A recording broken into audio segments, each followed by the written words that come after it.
would help if I actually reset my splits. And also Final Fantasy VII Remake. But I keep saying that was more of a showcase rather than a run. I would like to go back to Final Fantasy VII Remake, but I don't have the time for doing, like, what would be an 8-hour run at the moment, which is a shame. I genuinely would quite like to go back to that. And I also did really, really long-a-thon, where we did the cutscene percent of this that was definitely 22 hours and not 16. Sorry, Zelnus. I still feel bad about that.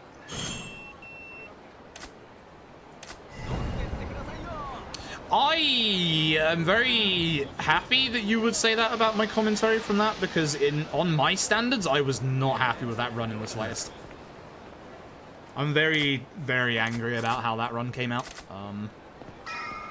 It's one of the other reasons why I haven't done that run in quite a while, is I was kind of avoiding the internet after that run for about 2 weeks. Oh, Kazi, you didn't know at the time?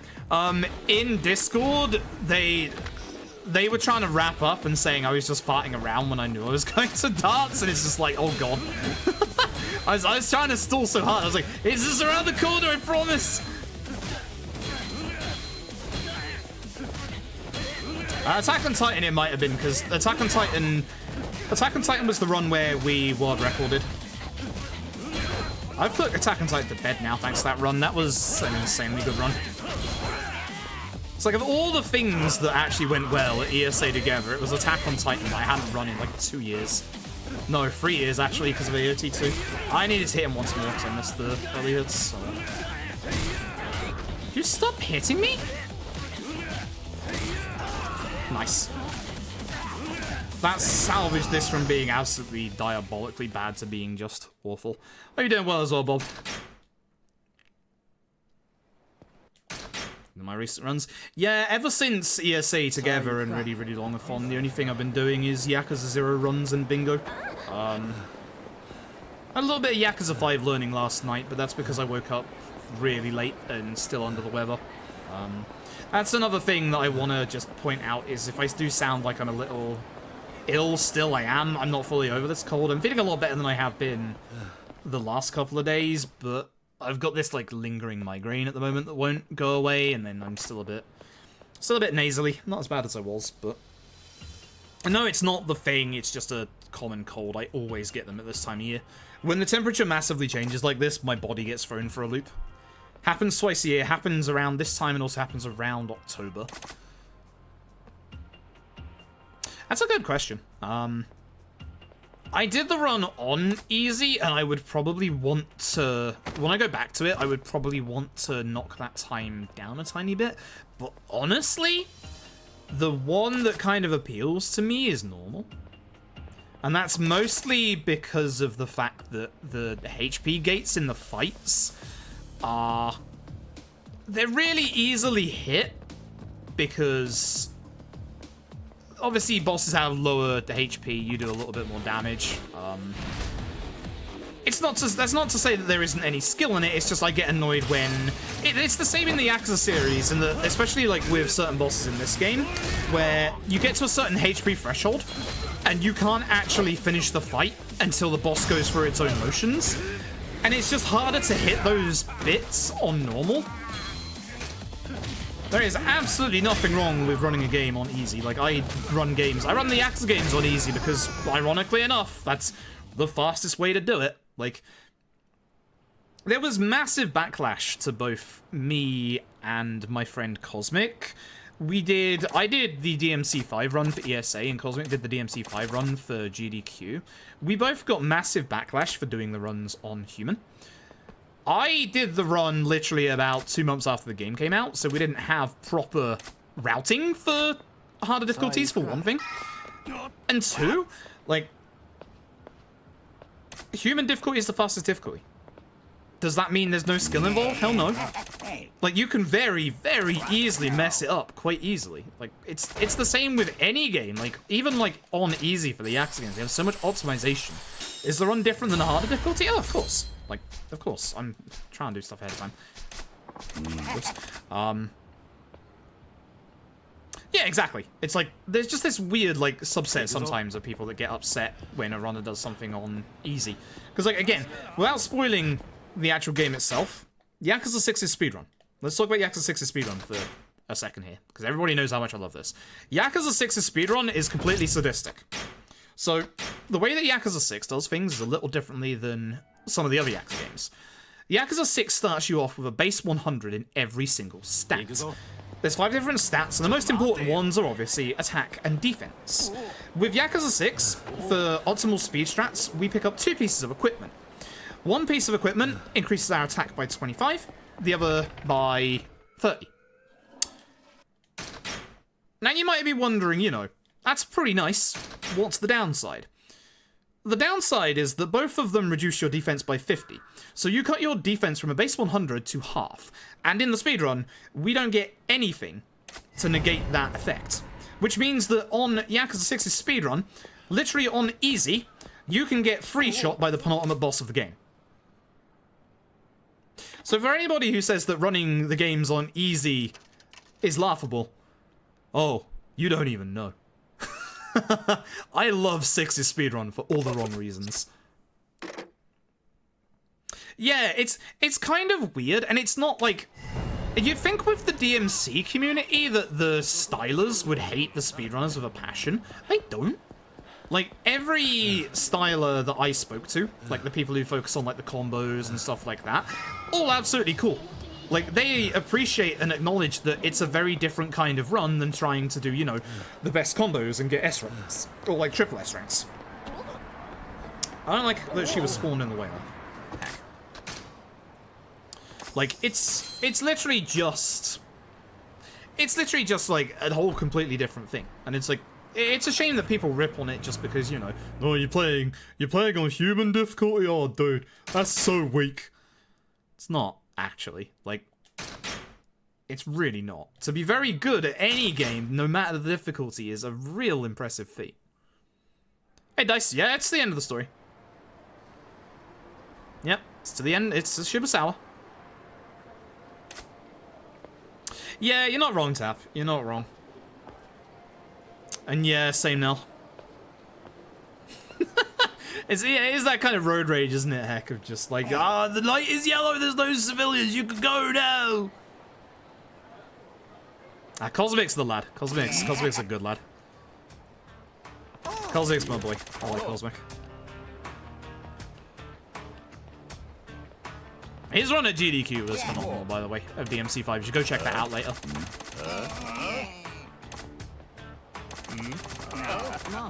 Ruin the game by playing it quickly. That's a speedrun, baby. And it's like, I get this question a lot, and this is always a very interesting question in that people ask me, like, has running Yakuza games ever ruined them for me? And the answer is no, because, like, yeah, sure, we have certain strats and stuff we can do, but the thing is, you can just as easily not do them in a casual playthrough than rather than do them. Like, you know, if I was to play Kiwami 2 on a harder difficulty, I wouldn't just spam Muscle Soda. Like, you know, I wouldn't increase my damage by 40%. It's like... It's just the obvious thing. Like, I can still do the games properly, and whenever a new Yakuza game comes out, I always do it on the hardest difficulty. Always. Because that, to me, is the most fun. Like, yeah, I've got knowledge of, like, how the battle system and stuff goes, but that doesn't necessarily mean that speedrunning ruins the game for me. Absolutely not. Tell you what does ruin the game for me, Bruno.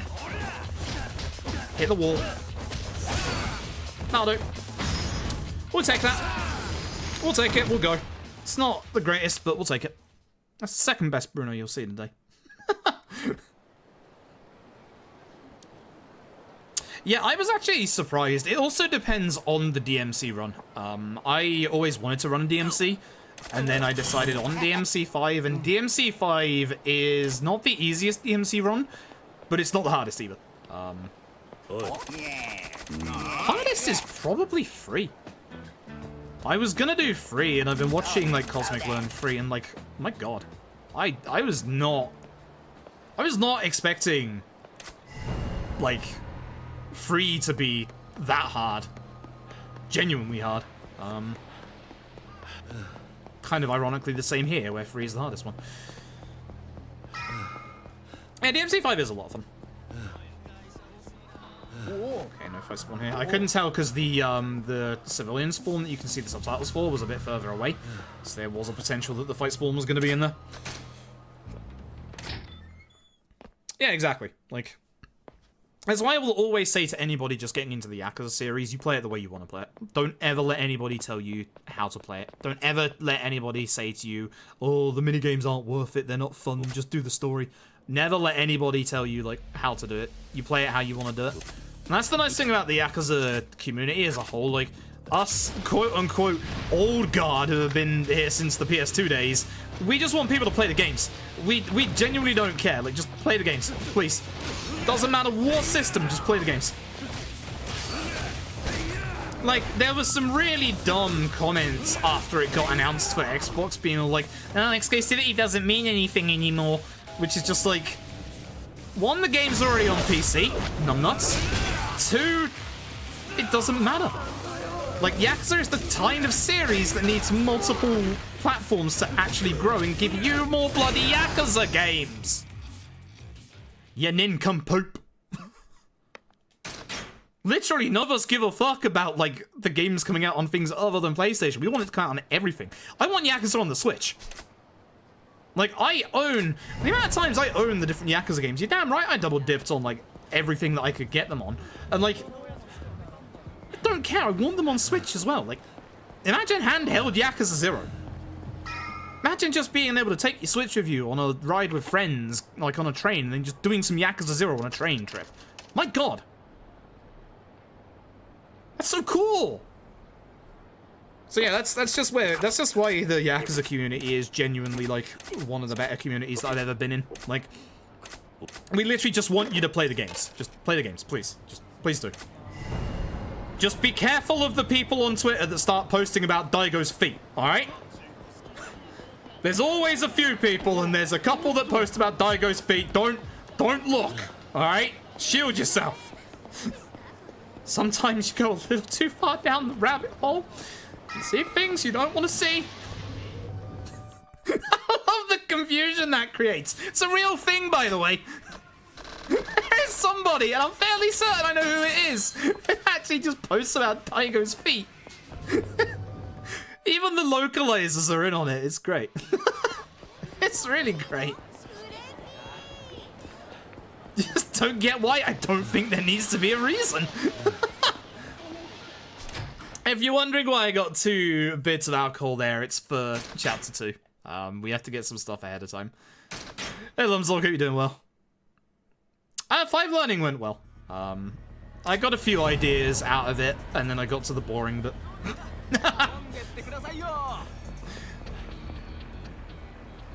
I got past the boring bit, so I don't have to worry about that. It's just the next boring bit coming up.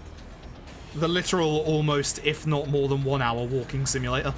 I'm not going to say the reason why for people who haven't played Yakuza 5, but the reason why I haven't done a Yakuza 5 run yet is there is literally a segment in the game that is literally about an hour's walking. There's no optional fights. Even if you tried, you can't get into a fight. It's rough. It's speedrun terms. More boringer than the boring bit that comes after. Fair enough. Like, I'm not surprised that it was the bit that I was worried about initially going into. Up by table.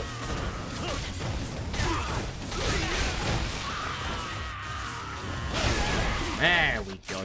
You need to raise 2 million so you can get Power Surge 1. The quicker you can get this, the better. Obviously, it increases your damage in Brawler. This is the only chapter we'll be using Brawler in. I'm going to be just hitting everybody with these chairs, and then I'm going to be hitting Yaneda with a heat attack in a minute. Get out of here. That's a nice counter grab. Say that. Yeah, don't get the cold champagne, for God's sake. I'm glad I did that in practice and not in an actual run. Oh, fuck, I was actually close to hitting both of them at the same time.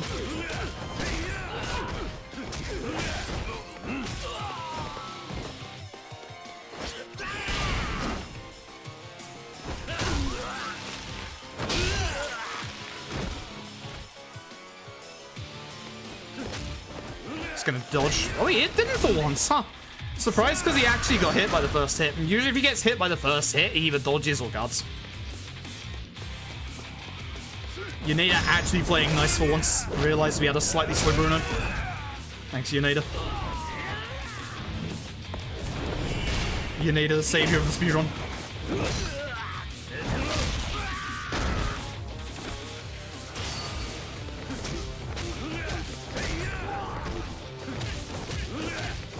The others would have walked a bit more forward than that.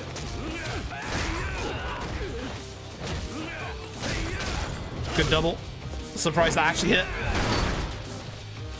Hey, to fight a ninja. Yeah, you can.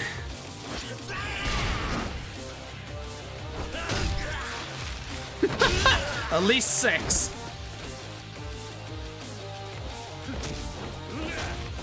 Okay, that was early, but he dodged so that I can actually hit him from behind. That was lucky. That's how we used to do it back in the day. Hey, Cubs. Are you doing good tonight? Oh, I need to do the Grand Blue event, don't I? I haven't even done my today's Grand Blue pull. Ah.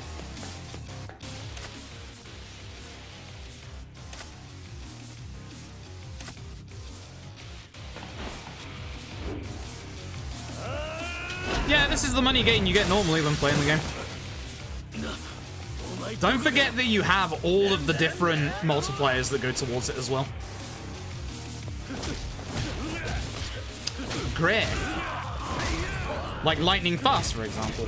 Hitting enemies twice at the same time, double takedown, for example. All of those are different multipliers that add up.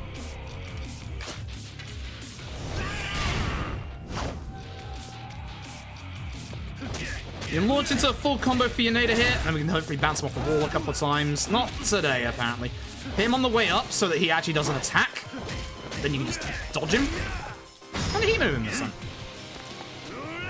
I can build up a tiny bit of heat before. Crazy. Dodge. You can actually, despite the fact that that's a knife, you can actually do a counter on that with Brawler. It's just very tightly timed. More so than a normal counter. Still doable. You just don't want to do it. If you do that, you can get behind Unida each time. You don't have to worry about that.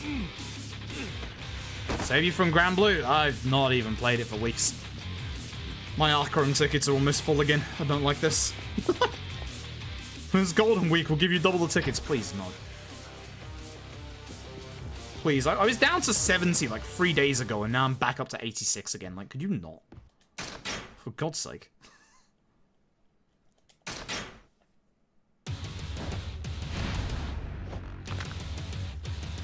Alright, so full combo on Yakuza. Kick him over. Not this time, huh? Okay, I'm just gonna counter you all, man. Okay, we're gonna have to do the backup way again because I didn't do the heat move again. Can I not miss? What up?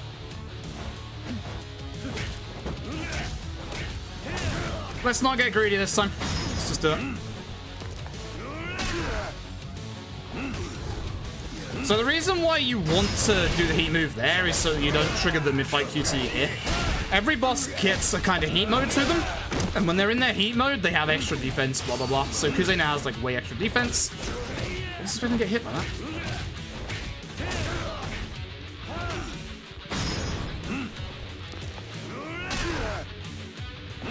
I really wanted to flip him over as well. I haven't done a good job of that. That was an okay Kuze fight. We'll take that, actually. Have to do backup strats, but sometimes you gotta do what you gotta do. It might actually be a gold. No, it's just off of a gold. Look at that. If we had a good Bruno, that might have been a gold. Hey! Dear, dear. I min-rolled again. That's like the 5th day of min-rolls in a row. I'm getting real pissed off with Grand Blue. Can't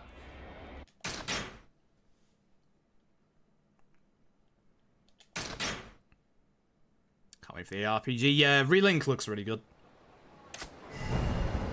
Like, I don't mind...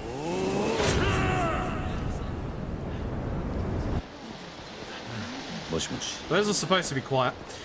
Askwell! That's not even Askwell. Strimmer, thank you for the host. Definitely Askwell. Those are the words I'm reading right now.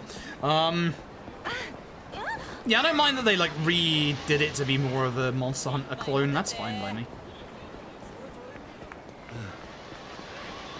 Monster Hunter is good. Grand Blue is good. Put them together. They're good. Yeah, how you doing well tonight, everybody?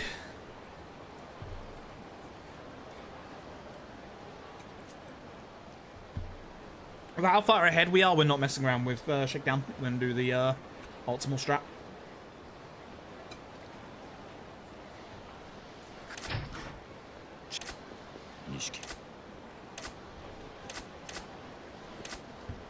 Rather than mess around and try and figure out how to make Shakedown choke me out.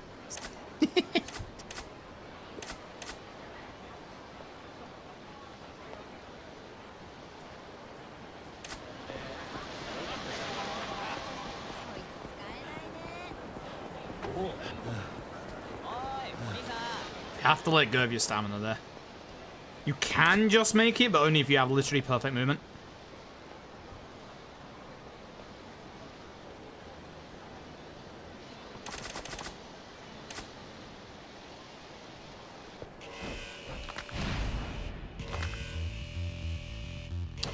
Alright! Grab Shakedown. Let's Shakedown punch you. Let's Shakedown throw you. Stand up. Grab Shakedown. Oh, hell. Let's Shakedown punch you. Like, Shakedown throw you, and stand up. And that is the optimal way of getting out of Shakedown's fight. Quickly. There's only one method that is quicker than that, and that is to have Shakedown actually grab you and choke you out, which does not happen all the time. This is a shame. It happens about 10% of the time, sadly. I have a suspicion I might know how to trigger it, which is something that I'm going to practice at some point, but not today.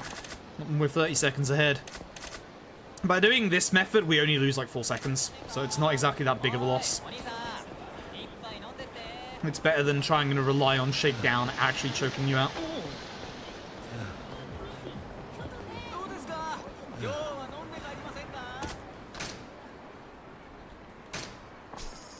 Yeah, in the speedrun, he's a run ender if he hits you at certain points. Should be obvious, obviously. He is now on the map. He is now roaming around.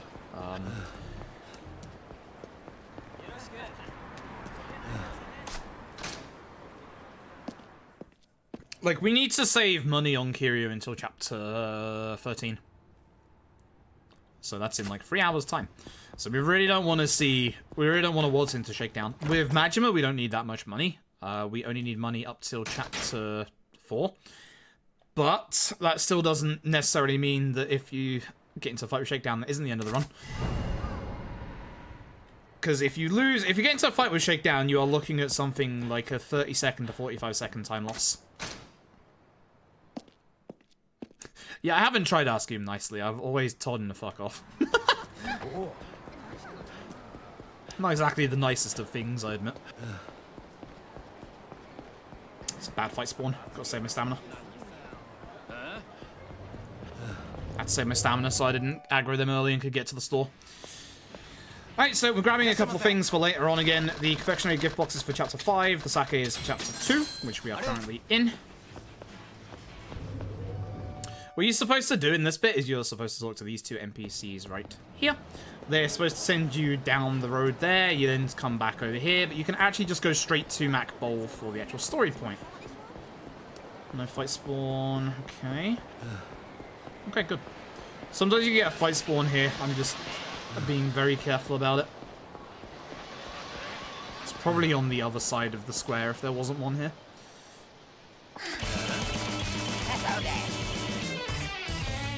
Ah, heck! Anonymous, thank you for the 5 gifted subs, I appreciate it! Hey.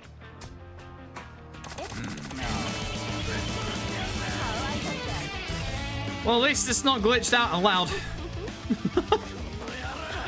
Nice and quiet sub alerts today.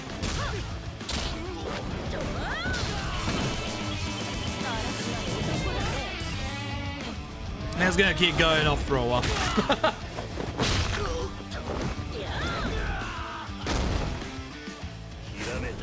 so this is Kiryu's third and final style of the speedrun. This is Beast is the one we're going to be using exclusively, because good god is it strong.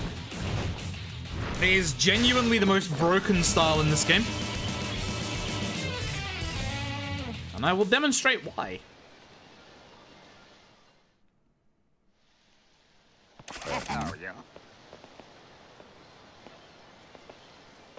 Also, my nose itches. Yeah.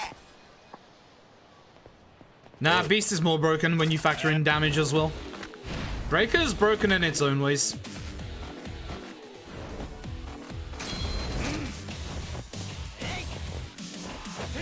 Oh, I should also announce, May 29th. May 29th? Yeah, sure. May 29th, myself, Lon, and Lord Mouse have gotten Yakuza 0 Bingo into Bingo Phone. Please hit me. Thank you. Please hit me more times. Somebody fucking hit me. Oh my god. Why has this gotten slow lately? This is really bad. Alright, so the reason why Beast is so strong, you're going to go here and you're going to get Power Surge 1 for damage, obviously. You're then going to get Heat Retention Damage 1 because you need to, and then more importantly, you're going to go to the right and you're going to get Golden Fist. Boost the power of your attacks when in heat mode at the second and third heat bar. Live and demonstrate. First, build your heat by using light attacks against these enemies with a sign. This is the setup for the next fight. I said it itching my nose. No.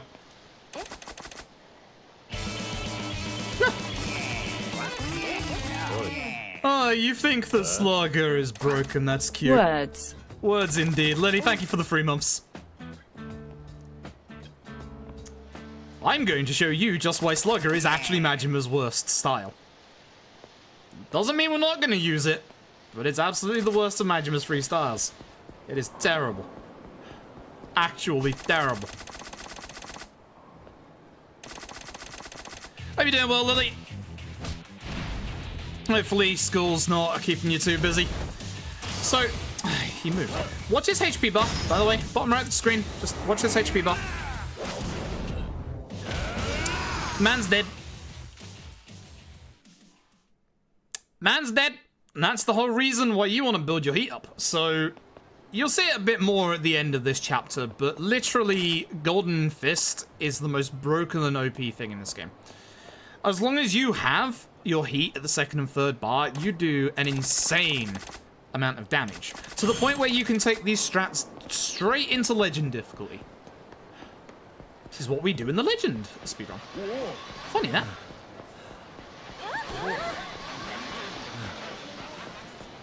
Funny how these things work. It's not actually in Kiwami at all. It's been completely removed from Kiwami. Beast is obviously still in, but Golden Fist isn't in Kiwami. So, Golden... Beast got... Oh, that's a really bad fight spawn. It's right in the way of the story. Fuck. Ooh, that was lucky. I had to hold off on my stamina there. That was not cool. Beast itself got a massive nerf. Rush itself got a massive buff. Brawler is still pretty much the same. However, for some reason, Beast is still broken. Even with the massive damage nerf. Because as Lily found out, for some reason, with Beast, you can get a move from level 1 called Max Throw or Max Charge or something like that. And basically, what you do in Beast is you hold throw, you charge a throw, and you hit somebody to the ground. Now, there's a hidden thing in that move that is definitely not intentional, but it's still the same between PC and PS4, don't know why. Where once you've done that charged move, the next attack, or more specifically the next heat attack, as long as you don't attack normally, does somewhere between 2 to 3 times the damage that it normally should. Because of course it's called Crush. That's the one. Yeah, it's broken. It's the only kind of Yakuza game where we have any speed tech in our fights outside of kind of like optimizations and stuff. That's the good fight spawn at the Vincent Crossroads. I'm going to knock into him on purpose in case there's a fight spawn here. which is again a civilian one, which is usually the case, but sometimes you can get the 3 civilians together. Oh, it's literally broken. It's hilarious, because here's the thing, right? Kiwami. Everybody complains about Shimano, right? You can one-shot Shimano. I'm not joking. I'm legitimately not joking. You do a charged throw onto Shimano, and then you stab him with a knife, and Shimano is dead. And I'm not joking. That is the one in Chapter 3. That is the first Shimano encounter. It is a thing of absolute beauty. Technically, I found it, didn't realize it. Really? Huh. Yeah, that sounds like me. I'm pretty dumb. Yeah, that definitely sounds like me. I had no idea. I genuinely thought it was like you the entire time. Genuinely. I literally no idea. I'm giving you credit the entire time because you're the one that brought it to my attention. You brought it to my attention, therefore it is yours. That's how these things work. Right? Like, to reference, Lily came along and beat my, at the time, PB by 15 minutes. Thanks to, like, Max Crush. And then we started optimizing stuff and figuring out, hey, what if we were to stab people? And then Lily took it one step further and was like, hey, what if we shot people? As you do. That's the really nice thing about the Yakuza speedruns, is that literally, even though they're like very similar in like style, all of the Yakuza speedruns are completely different. This is more of a traditional brawler-based one, where obviously we're utilizing Breaker, we're utilizing Beast. K1 is one where you need to keep your HP as high as possible to be able to deal as much damage as possible, which makes it an infuriating piece of shit speedrun. It's not that bad, but we hate Kiwami for some reason. And obviously, as we said, has probably our only in-fight speed tech. Outside of massive optimization, of course. Yakuza 3 is the shooty bang bang one where we buy 13 revolvers. Literally, you get like 2/3 of the way into the run, you shoot everything. That's literally it. You fucking shoot everything. It's a bit disappointing, not gonna lie, but it's how it is. It's speedrun, it's speed. You know. 4 is also gambling, but 4's comes way later, has more of a chance of killing your run about 3 hours into like a 3.5 hour run, and then also turns into shooty, stabby. There you go. But before that is also more of a traditional brawler-based one. Same with the first half of Yakuza 3's. Yakuza 5's is more of a brawler-based one.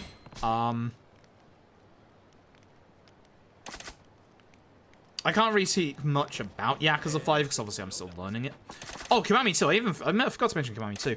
Kiwami 2 is a very weapon-based one because with Kiwami 2 you can pick up and put items into your inventory.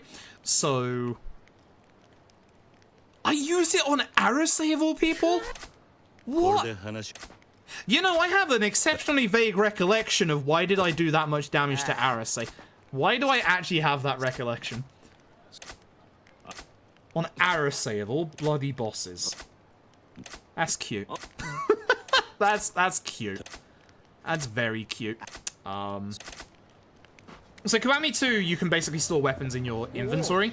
It becomes a very weapon-based management run, which is actually kind of cool. You also utilize vending machines to increase your damage with a special buff. Yakuza 5, as we said, is a bit more traditional. I don't know if there's any weapon-based play in there. I'm sure there will be, or at least there should be. If not, I might try routing some in. But Yakuza 5 does its weapons differently, so you don't do as much damage with weapons in Yakuza 5 as you do in any of the other Yakuza games. Yakuza 6 is the sadistic one. I love Yakuza 6's speedrun. I don't like this fight spawn. There's no way of getting around it. Might as well just stand next to them and hit them. Sega! Yo, extra completion point. I wonder if I could get an extra completion point for level 3 sprint on Majima now. That would save us time in the long run. That's cute. That's very cute. You know the reasons as to why 6 is sadistic. I spoke about them before. it utilizes a lot of... 6 is very different in its own variety, in that 6 actually spawns in weapons around the map because you can't actually carry weapons on you. So all of the weapons on each of the fight places are all set, so you kind of know which weapons to go for, which is nice. It's kind of half weapon, half brawler, massive sadistic. Love it. Dead Souls is don't do any percent. It's boring. It's shite. It's 45 minutes slower than New Game Plus, which is get guns, get lasers, shoot everything. Ishin's is cool, but I haven't exactly done good runs of that. Only meme runs. So I need to properly... I do owe a proper Ishin speedrun, so I need to do that. Judgment's run is cool. It's more brawler-based. Judgment's combat, actually, you can juggle people. By the time we get to the end of the run, you can actually juggle people almost infinitely, which is kind of cute. And it's... It gets real hard as well, which is very curious. I like it a lot. But the trouble is, Judgment's a 6.5 hour run, and 2 hours in, there's a massive... The most massive RNG, even more so than bloody 3 and 4's gambling, that just kills the run. So much like 4 being painful, so is Judgment. Like, literally 2 hours into your 6.5 hour run, your run just decides, nope, that's it. It's done. It's over. Hence why I don't do more Judgment runs. I'm waiting for PC for better load times, because Judgment on PC with better load times will be a palatable speedrun, because we'll get to the bloody reset point like an hour and a half in. Which doesn't sound like a lot being 30 minutes, but the entire run will probably be somewhere closer to 5 hours.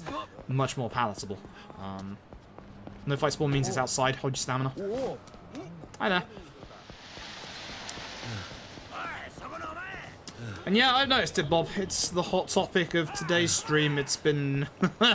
it's been mentioned a couple of times. I'm already very acutely aware. Well, here's the reason why you should be excited that that has actually leaked for Steam, is the fact that we know of the existence of Yakuza 6 on PC. We've known about it for almost 2 years at this point. Sega chose intentionally to go numerical order. If they are still on that numerical order track, that means that we will be getting 3 to 6 before 7.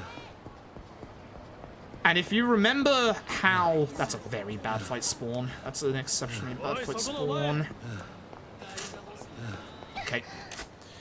If you remember how Kiwami 1 and Kiwami 2 came out for PC, they were literally only teased a week before they were released, and then they were just almost immediately shadow dropped. Which is probably how it's going to happen for 3 to 6, because they can do that. They could do that with the announcement for Like a Dragon. They could do it immediately. They could just be 3 to 6 available for PC now. Kiwami 2 available for Xbox now. I think the reason why we haven't seen 3 to 5 for PC yet is because they're waiting on the Xbox versions. I honestly think it would be a very wise idea for them to release the Xbox version and a Game Pass version and the Steam version at exactly the same time. Because look at the amount of people that were excited for Kiwami and then got it on Game Pass the same day it came out for Xbox, like 2 weeks ago? A week ago? And obviously, Xbox needs Kiwami 2 first. But honestly, I think that's the most exciting thing about the 7 leak, is the fact that that probably almost confirms we'll be getting news on PC 3 to 6 exceptionally soon. It's a good question. The trouble is, and the reason why the leaderboards aren't split, is that 1, you can split via platform on speedrun.com yourself. If you click on the top right, you can basically change up all the variables on the leaderboard, and you can make it like PS4 only or PC only. 2, the community isn't large enough to actually split between the different versions. We've been getting a whole bunch of new runners lately, which is really nice. But our community still is not big enough to be able to split. I agree with Tap in that 3 and 4 will only be marginally faster on PC. 5, there will be differences, which is nice, loading-wise. Even on PS4, 5 Remaster is still a beast. Do not forget that Yakuza 5 is the size of Yakuza 0 plus one other Yakuza game put together. Yakuza 5 is ridiculously large, even to today's standards. No, big no. The reason why they're not calling it Yakuza 7 is because they want people to know that they can jump into the series at that point. Like, obviously, at this point, when you look and it's like, it's the 7th game numerically, or like the 8th game numerically, but the 7th in the series. Yes, Oda! Yes, lad! Oh, that's what we like to see. No, don't go over there. He went the right way. We're gonna push him back. Imagine having an Oda that goes so well that you don't even have to do the second heat attack. You'll keep saying to me, Wilfred, why do you want Oda to go left? That's why. That's why. God damn, that's a good Oda. And you can see the time we lost from that optional encounter and we're still saving time. That is why you want Oda to go left. I'm getting heated about this because that's a damn good Oda. Doesn't happen often. I'd say it happens less than a good Bruno. But then that's probably because we could also restart very quickly to Bruno. Oh, this is a good run. Time for this lad to fuck it all up. Please don't fuck it up, Mr. Drunk Man. Hit me. Not actually hit me. It's a good thing that was only the one hitter. That is the 2-hitter. I'm glad he did that. Ooh, quickly as well. Ooh. Don't mind if I do. Yeah? Yeah? Yeah, 6 would be very faster on PC. I need to test out, by the way, we're not even hearing the music crescendo, by the way. We got 1 beat of it. That's it. That is the difference right there. You can see it perfectly from the run that we did earlier of how different it is if he is actually aggressive. God damn, this run is going well. I'm sad as well. I really love that background theme. It's only played in 2 places, which is there and in one of the climax battles. Those are the only 2 places it's played. I really wish that was the background music for Breaker's Fight Star. I love that. I love that background track. Like. Also, this door is broken. You'll see why later on. But yes, the Dragon Engine games, as we've already seen with Kiwami 2, get a massive upgrade on PC, especially in terms of loads. It's one of the reasons why I want Judgment on PC, is because Judgment's run will seriously go from like a 6:30 to somewhere like 5 hours. Genuinely, it will go that low. And the other thing is, as well, even on PS4, the, oh shit, oh heck, Exo, congratulations on redeeming nothing with your 20,000 muffins. Let you enjoy your 20,000 muffins of nothing. Good job. Yeah, like even on PS4, the Dragon Engine games have slightly wildly consistent load variables, even on same hardware, like even on same... Lily, you're on base PS4 with base hard drive, right? Because I noticed a couple of your... You are? Yeah, same as me. I noticed a couple of your loads are faster than mine and also slower than mine. And that's not to mention the fact that we do the loading trick at the start of the run to save 45 seconds. Like... Can't believe 20,000 muffins got a sub. What is this? It's supposed to be nothing, not a sub. That's cheating the system, you know. I'm an accountant. You can't cheat the system. You can only evade it, not avoid.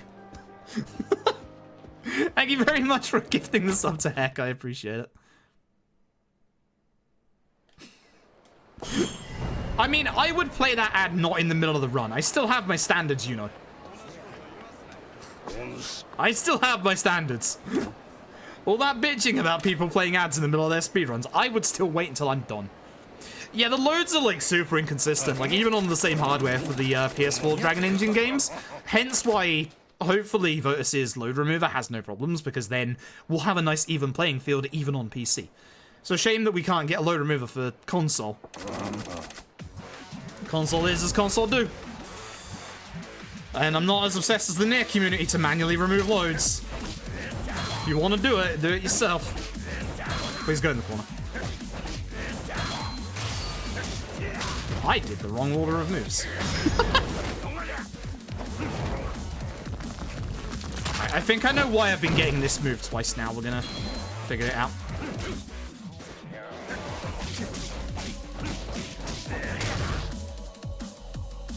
There it is. Okay, so one of two theories that I have behind the reason that I am getting the other heat move. One, the times that I've gotten that heat move, I've accidentally been holding lock on R1. I'm wondering if that is also a factor. And two, this time I did that heat move from Kamaki's feet and not his head, which is more than likely the actual reason.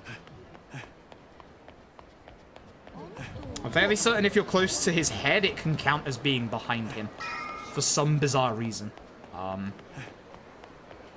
But that pretty much confirms it to me in my mind. I'm sorry, Kameki.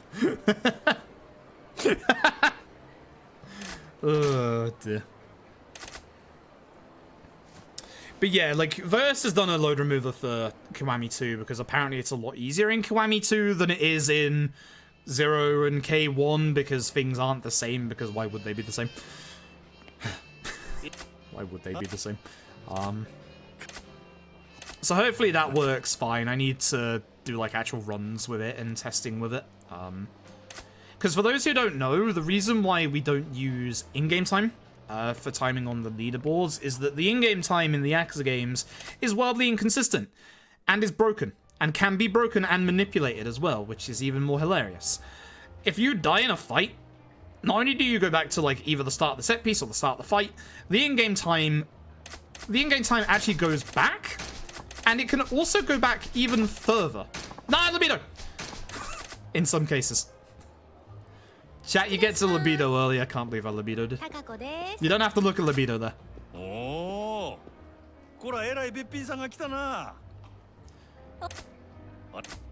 So, yeah, that's the reason why hopefully the load remover is good. The fuck is that? That's a libido. I love Majim's reaction to that. So for Takakao here, what we want to do is we want to do both of the bottom options. The top option is actually a fake option. If you do the top option, you have to do all three. If you do the bottom two options, you have to do the bottom two. Nice and simple.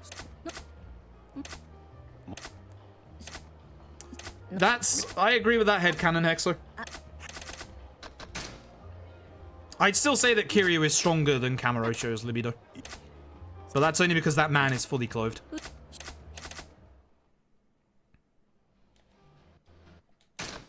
Zero Steam time is like 10 hours ahead of your in-game time. The in-game time is like completely broken. It also plays during cutscenes as well, by the way. Plays during, obviously, menuing, cutscenes, loads, deaths. We can manually move it forward. We can manually move it backwards. That's why we never use in-game time on the Yakuza series, because it literally is broken and you can manipulate it. I'd rather not get into the details of the hows and the whys, but it's doable. And it's a shame because it's been like that since OG 1 and 2. We were really hoping with the Dragon Engine that the in-game time would be fixed. No, it's bloody not. It's just not. Such a shame. It is a genuine shame as well, because it would make everything so much more easier if we were able to use in-game time.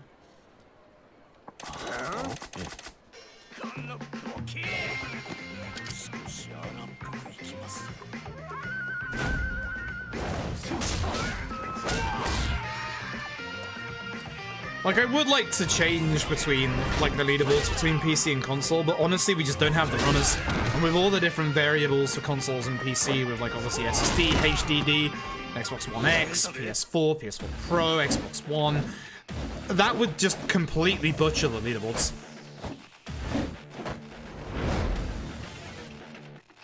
Or just do like Tapioca did and submit the PS4 version as the PS3 version. How did the PS3 version save 2 hours? What the hell is this?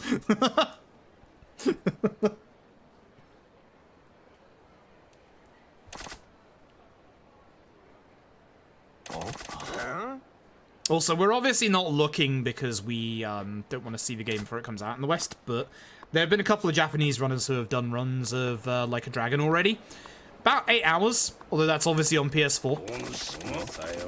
No shenanigans. Yes, boss.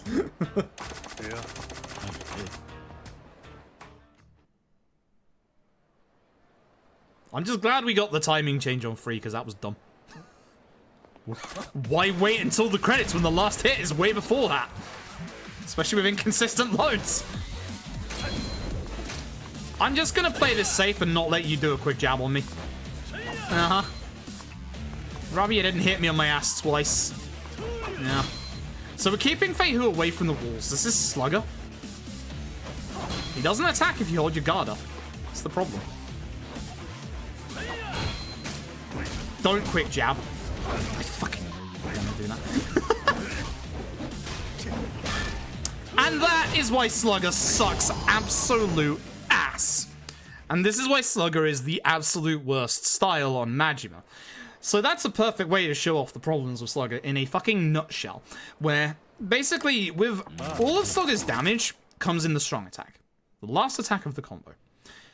With strong attacks, as you saw there, if you hit a wall or an invisible wall, that hit will bounce off the wall with that thwack, and you will do literally fuck all damage. Yeah, I kind of as well. Not gonna lie.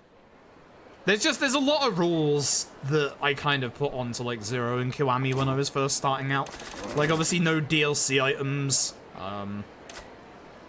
which includes like the Serena stuff and Bob, because Yakuza 6 has an item that is not in the Western version of the game. That's a bad fight spawn. Hi. You might be wondering, Fruit, why are you buying takoyaki? It's to get that aggro off me because I didn't feel confident enough to get past them, honestly. I'm just going to play it safe. There's an item in Yakuza 6 that, whilst technically is in the game, it is DLC. It was DLC in Japan. Most of the DLC in the games were DLC in Japan, or were free DLC in the original run. And that item can get you to max stats in about... Was it 10 minutes? With a USB keyboard? So, yeah. That's not allowed. I'm still waiting for somebody to do a run of that. I want someone to do a run of Bun %. Come on. I need to do one myself one day.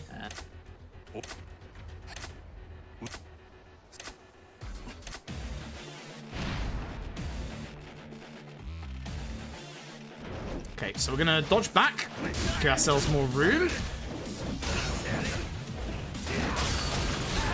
Double. That man's name is Shinada, and I am beating him with a baseball bat. The irony is not lost on me.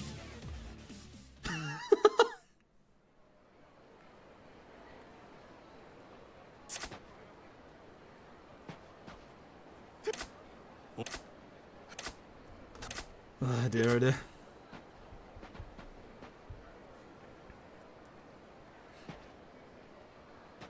I think we're going to lose a tiny bit of time coming out of this because of the bad Feihu tutorial. But that's fine. We just... Actually, we might save a little bit of time. How goes my PB in this split? What the fuck? Well, not obviously golding, but I'm saving, like... It's almost 3 seconds. Whoa.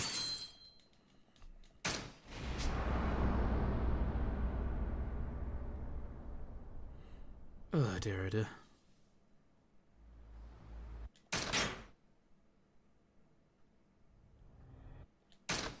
Speaking of Yakuza 4.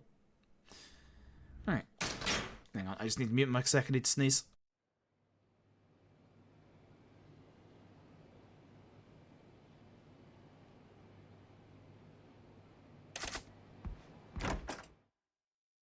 Alright, there we go. It's a bit better. A bit more cleared sinuses. Speak a little easier now. Ugh. Still horrible though. I hate having a summery cold. It's just, it's the worst. It's like I can feel myself getting hotter and hotter as like the evening goes on. And it's not getting hotter and hotter. I'm just getting hotter and hotter. Hey, remember that time I told you that Shakedown doesn't move from his spawn location in the corners?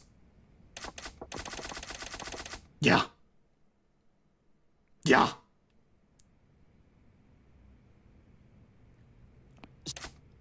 So glad that didn't bloody glitch out and get me into an instant fight with him. Because the trouble is, you need your money for this chapter. If you lose your money in any way, shape, or form in this chapter, that is the end of the run. That was run ending right there, which is why I reacted like that. There's not many things that scare me. That man, he scares me. That man scares me a lot. The raid boss in Kiwami 1 loses you about 7 to 10 seconds. Raid boss in this loses you the run. Genuinely terrifying.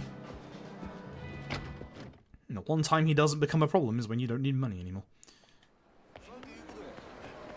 So I should talk about the rules of Shakedown. The rules of Shakedown are that when he is on the map, he does not move locations when you taxi. The only time that he moves is when you go in and out of a place that reloads the map, aka shops, restaurants, etc. that you go inside of, blah blah blah. You can also despawn him by triggering a sub-story trigger or a story trigger when he is close enough to it. Do note that if you accidentally try to despawn him with a sub-story trigger and he's too close to it, he'll glitch out and come into the sub-story with you. We've had that happen before. Good fun. Good fun for all involved. He spawns not too close to you. It's much the same as normal fight spawns in that he can't spawn within like a certain radius of you, but he can spawn close by if he wants to.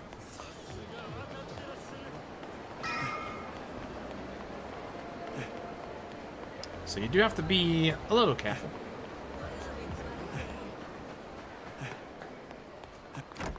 Cool. But yeah, that's that's terrifying. Just coming out of the taxi and just being face to face with Shakedown. Like if he was a step closer and I'd knocked into him, that could have been an instant fight, by the way. Like, we were mere centimeters from death. And again, this is the part of the run where we desperately need to keep our money with Majima. This is the only part of the run that you actually need, like, proper money with Majima. You need 50,000 yen coming out of this bit, which doesn't sound like a lot, and in the grand schemes of this game, it isn't. But you don't get into a fight up until the bit where you need money now. There's a reasonably high chance Shakedown is going to spawn. Also, get your libidos ready, chat. What's up, dude? Mr. Libido. You'll see him again later on. Get your libidos out of your system, chat. So this is one of the places where Shakedown spawns quite frequently, walking towards us. There's the pawn shop on the right to get rid of him, or there's this sub-story on the left. He can also be on the bridge. Once we get to our story point on the bridge, he will disappear. Nice. Well, he won't disappear, but he won't bother us anymore. So the way that story triggers and enemy aggro in general works is that when you go into something like this story cutscene, you'll see sometimes NPCs will like get close to you, stop, and turn around. Anytime you go into like a story-based scene like this, it's the same with any enemy spawns in that they will just stop and turn around when they get to like the actual invisible barrier to stop them from attacking you in the middle of the cutscene and then breaking the game. It's been an age-old thing in the Yakuza games for quite a while. Hey, Admin. Hope you're doing well. So the nice thing is, now that we're with Akko, you can see that that statue has mysteriously disappeared because it was a sub-story. When you're with certain NPCs, not just Akko, there are no side stories and there is no shakedown. And as you'll hear now, there goes our money. And that's why you needed money for this section.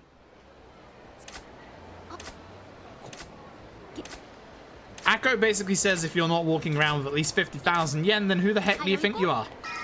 Which, yeah, fair enough, I think. Do I even have 50,000 yen in my name? I don't even know. Oh, it's very expensive sushi. Damn right.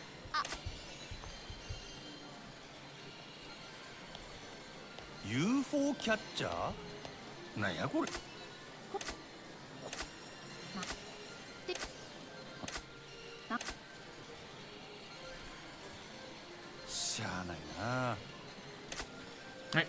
So, interestingly enough, for the UFO catcher, you intentionally want to lose this.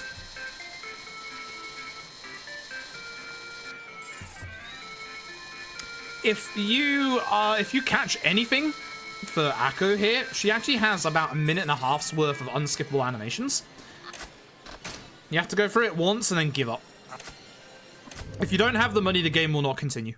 You just can't carry on until you get the money.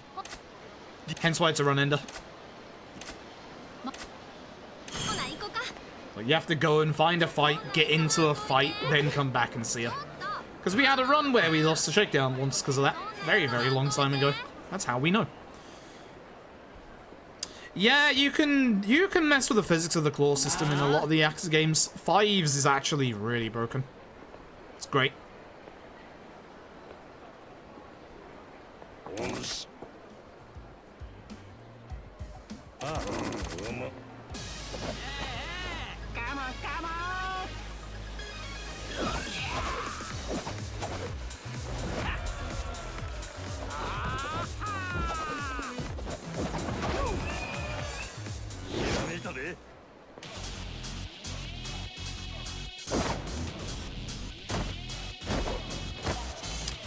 So,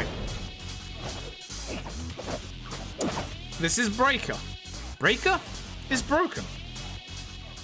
And is the other reason why Slugger is so bad in this game. And again, I will explain why. I will show you why.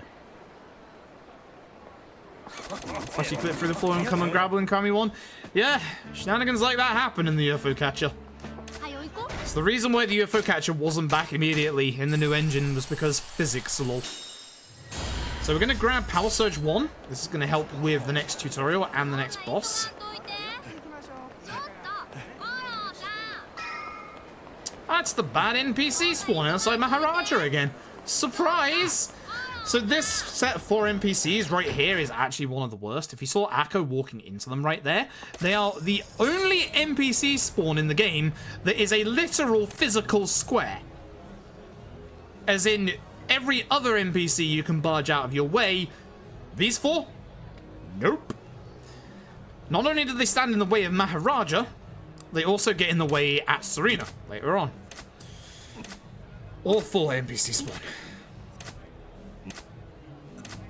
Don't know why they're the only ones that you cannot physically walk through. There are pairs of like 3 NPCs that you can walk through. It just is what it is. It's one of those exceptions. Yakuza speedruns really love having their exceptions to the rules, that's for sure. Now, if this asshole in the green jacket could not punch me for once.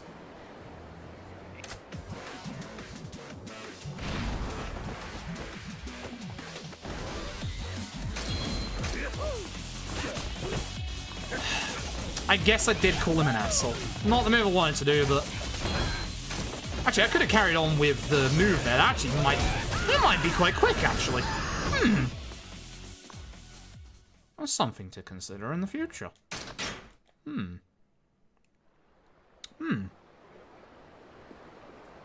It's kind of insane that this run is almost a minute ahead when we've already had 1 optional fight. And we're about to have more optional fights. So this part of the run is a little nasty in terms of optional fights, unfortunately. We're being pinged. Is this important?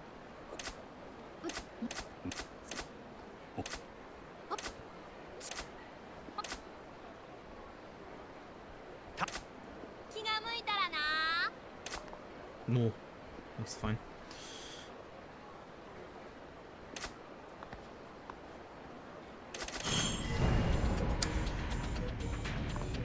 So this is the style lead. You saw him a second ago for Breaker. We actually don't do any of the master stuff in the run because all of the moves themselves are slow and bad. And we don't need them. No fight spawn here is decent. Chill. There's probably going to be 1 in front of Bob here. If I had to guess. There is. It's this guy. I'm going to intentionally run into him. Reason being is that if there is a fight spawn around this corner, it will not aggro into me. Which there is not. Okay. Decent actual fight spawns. Sure.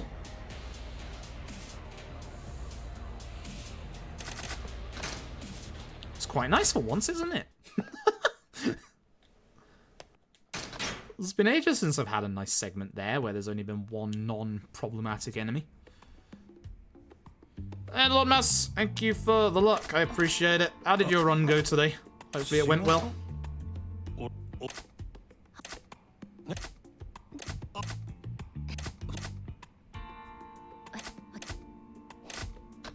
Yourself second? Nice. Ow, that was my arm.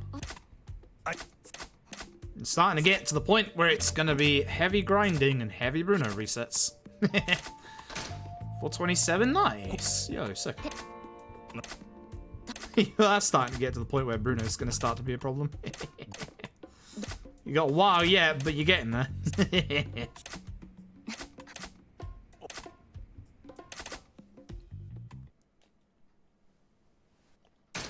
Alright, here we go. Join me in Bruno Hell, please. Do not let me be alone. 牧村誠さんよ。そんな前どこで聞いたんや。どこもかしこもあるかい。テレクラで引っ掛けた女使うて派手なリサーチかましとりゃ名も売れるわ。ほう、いろいろ調べてきたようやな。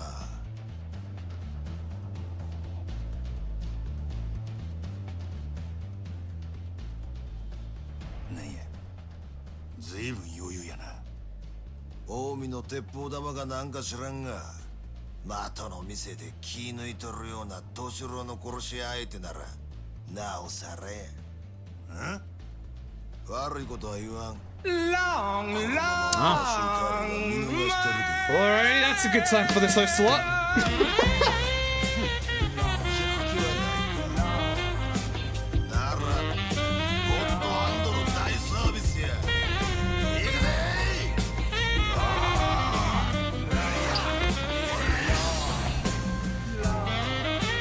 Almost. It's not long, man. It's massive, man. Just try. Thank you for the host. Hope you're doing well tonight. We had a good stream.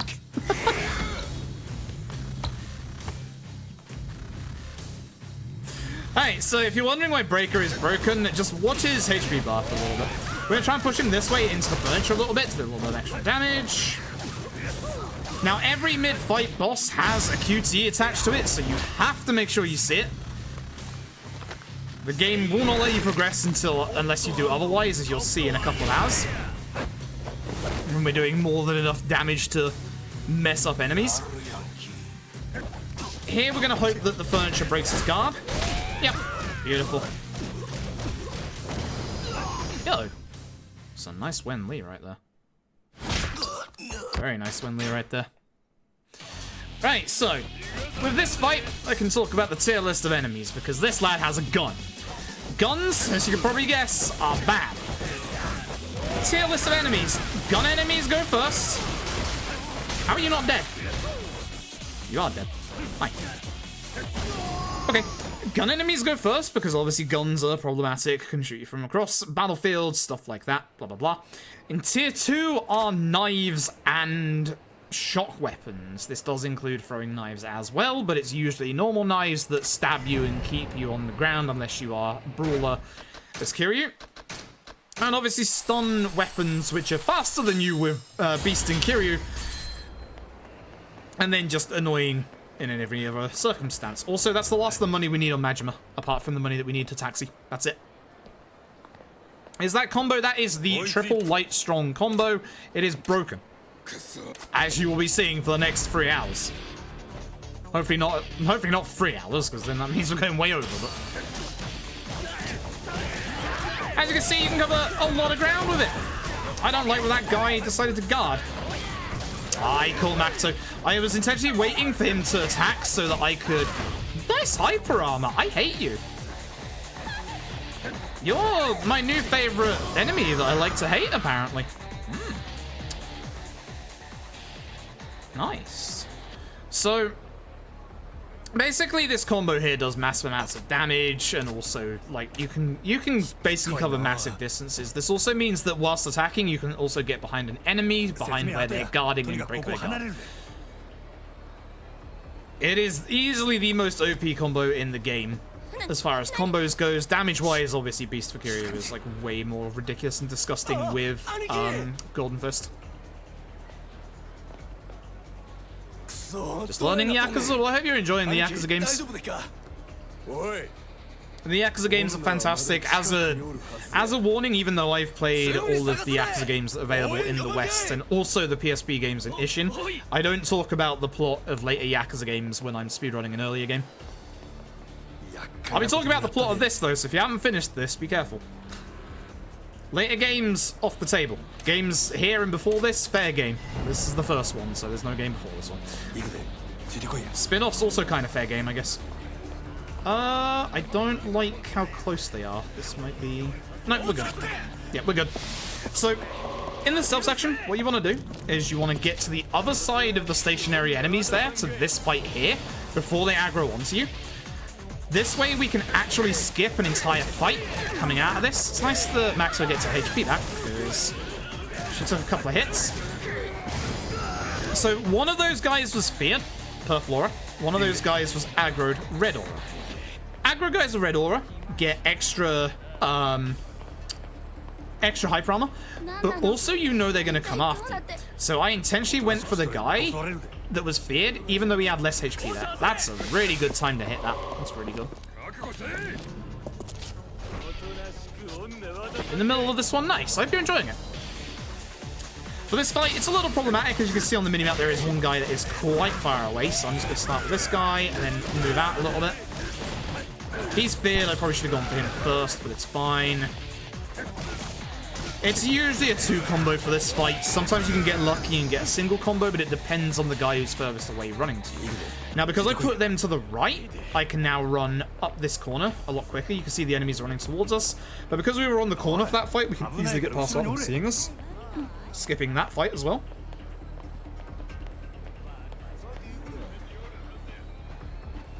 Be careful of these 3 over there. They have very good eyesight, so we're using the hiding spot to kind of block their vision. And then we run.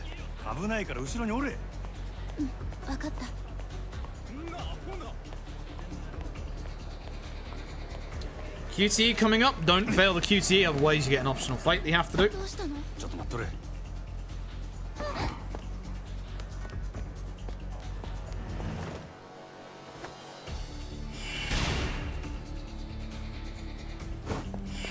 Double triangle.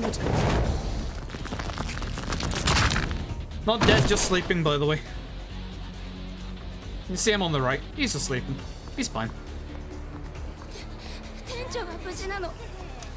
The trigger for this encounter is actually a little larger over here than it is to the right, so we're just going to run forward.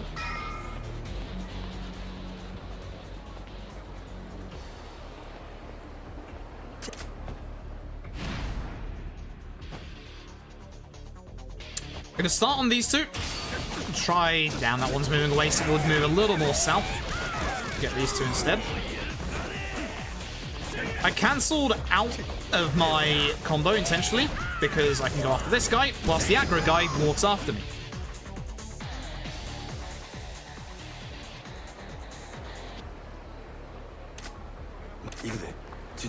Here, we're going to hide here before the next set of enemies come down from the bridge. We're going to want to run when these guys start moving. Wait for it. You should still be safe here. Turn. Turn! You ass. This might be bad because he's going to turn... The other 2 are going to turn early. Look at him stop early because of that. Yeah, this stuff section can glitch out a few times. Did they see me there? They might have done. They did not somehow. Ooh, we got lucky. So if they see you here, they can go into a glitch state of alert. What this means is that if you get seen by an enemy, aka that set again afterwards, you get into an instant fight. But the other problem about doing it here on the bridge is that they can actually glitch out and stay stuck on the other side of the bridge. Therefore forcing you to come out and fight them anyway. Lousy variables, yeah. It just hurts that we have like so few runners, because if we had more runners then it'd be worthwhile. But mostly everybody runs PC anyway, which sucks. Like,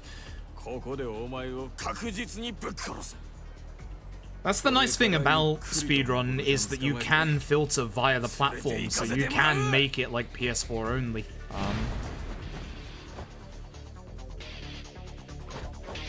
So, we want to take care of this guy first. He's the guy with the gun, if you remember. Please don't go too far down that alleyway. Ah, that's why you don't want him down the alleyway, because it pushes you away, so you can't do a single combo. That sucks. Oh well, bad stealth section. Oh well, I'm going to lose like 23 seconds out of this. Or more like 20, I guess.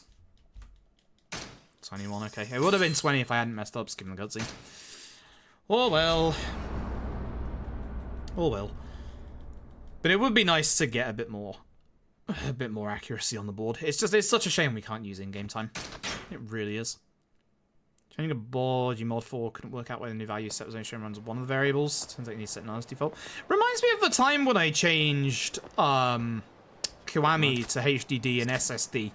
And for some reason, your run wasn't showing up in SSD. I don't understand why. It was stupid. It's a good fight spawn. You might think that's a bad fight spawn. It's actually a very good fight spawn. Because that means there's any fight spawn ahead of us here. It's not going to aggro onto us. So with Nishiki with us, you can see that the sub-story that was on the right-hand side of the street is now gone.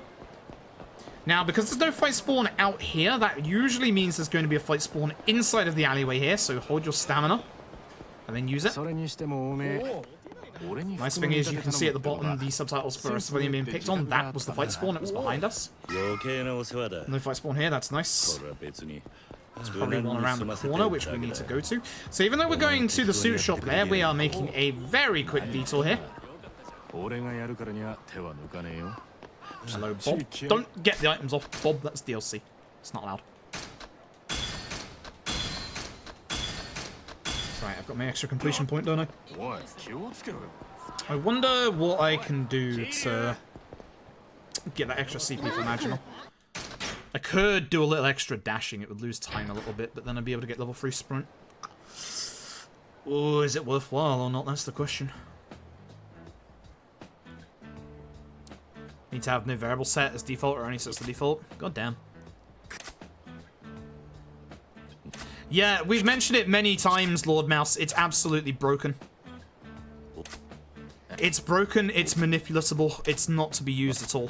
And it's been like that since OG Yakuza 1. We were really hoping with the new engine that it would actually fix it, but it doesn't. The thing is, you can actually, whenever you like die in a fight, or die in a set piece, not only does it go backwards, but sometimes it goes backwards even further. Yeah, don't know why. It's been like that the entire time, and it's awful. There is no... The only categories that are currently DLC allowed at the minute are New Game Plus, because it's New Game Plus. Like, you're going to be using everything and anything in New Game Plus anyway. And we're considering one for 6, called Bun Percent, because there is a rainbow bun you can get with a DLC code. And by using that, you can get max stats in Yakuza 6 in about 10 minutes. Past the 200 limit. Good fun. So we're considering it. If somebody does bun percent, I will add it to the leaderboards. Hell, I'll make it a main category, not even a fucking like miscellaneous category. I'll make it a main. Good fun. No, good bun. Actually, would you allow DLC for bun percent or not? That's the other thing we'd have to talk about in regards to that run. So you can get 2, you get more than 2, Lily. You can spam the one on the roof of Serena and get multiple with a USB keyboard, apparently.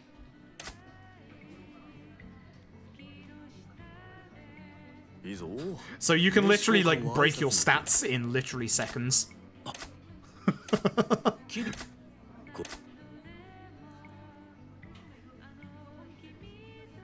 The bun is in the base game, but the code itself is DLC. Then how did Notaku do it? Because Notaku did it multiple times, apparently.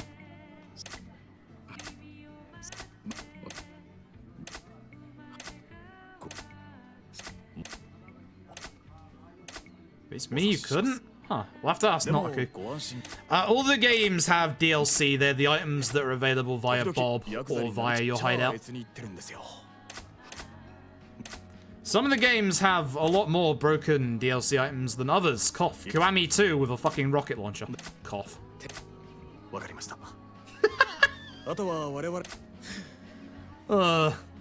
I love that I got that reference. God damn it. And in the end, it didn't bloody matter because they figured out how to fucking bloody put an elastic band around 3 bloody controllers at the same time and beat the game in 8 minutes.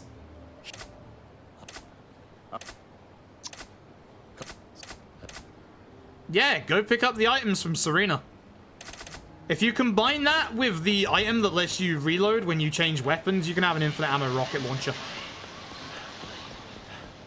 That's the reason why that shit's not allowed on any percent.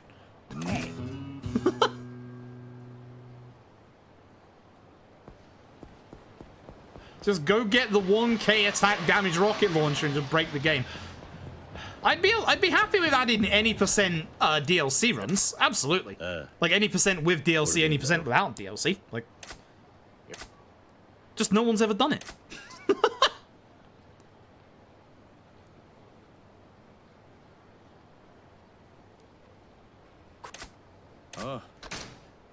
Yeah, they're allowed in New Game Plus. Like, anything goes New Game Plus. Because with New Game Plus, you're already on a file that's going to have, like, the photon blades, for example. Like, anything goes New Game Plus. Actually, both the New Game Plus runs on the Kiwami 2 board are actually kind of pants right now. None of them use muscle soda. You might think that, oh, hey, you know, you've got a sword that one-shots. But they're playing on Legendary and they're not doing a 40% attack buff that could literally save them minutes on bosses. So what I'm trying to say is the world record for Legend New Game Plus on Kiwami 2 right now is free, and somebody should go do that. The reason why I haven't done it is I've got some war stories about that. Who dies on the finale in Legend difficulty on New Game Plus? Cough.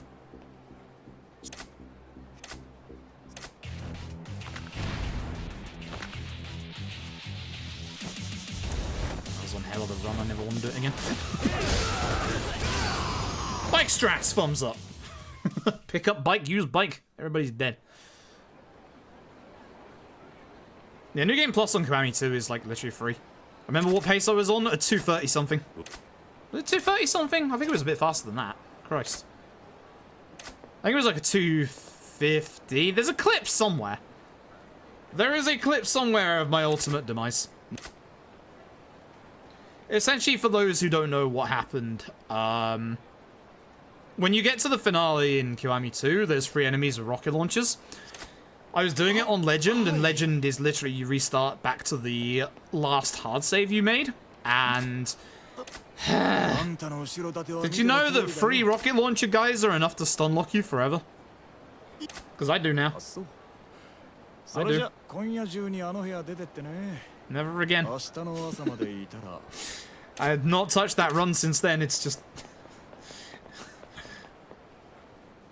Get flashbacks every time I do a Kiwami run. It's just... Even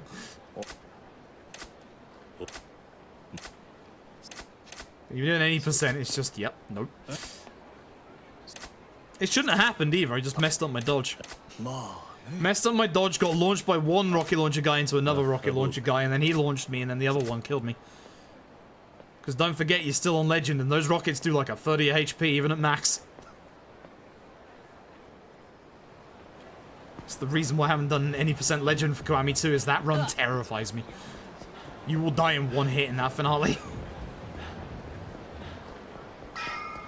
I'm still toying with the idea of doing Yakuza 6 Legend strats, which is stupid because, oh god. Yakuza 6 any percent Legend with 50 defense? How sadistic do you want to go? I bet Hangman kills you in a hit.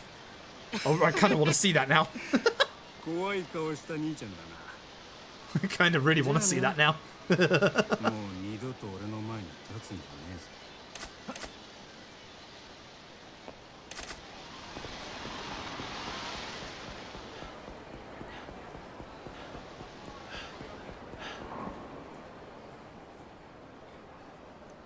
山野さん。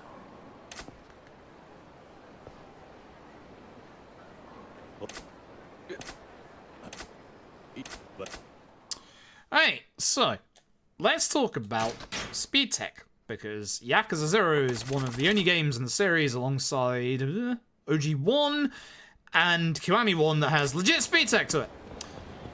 Yes, both of the ones have speed tech to it. So Yamanoi is currently cleaning up the office. This actually takes 5 real-world minutes. So in that time, why don't we go and visit Club Sega? Let's go and have some fun, shall we?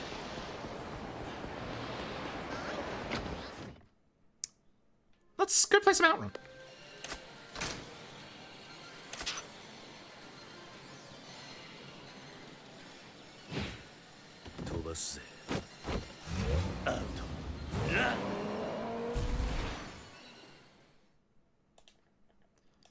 So let's not. We're in a speedrun.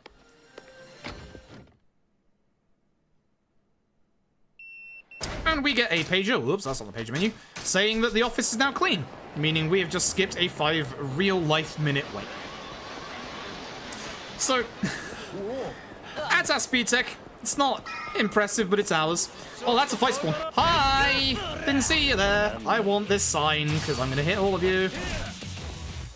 Right, signs are shit, even with Golden Fist.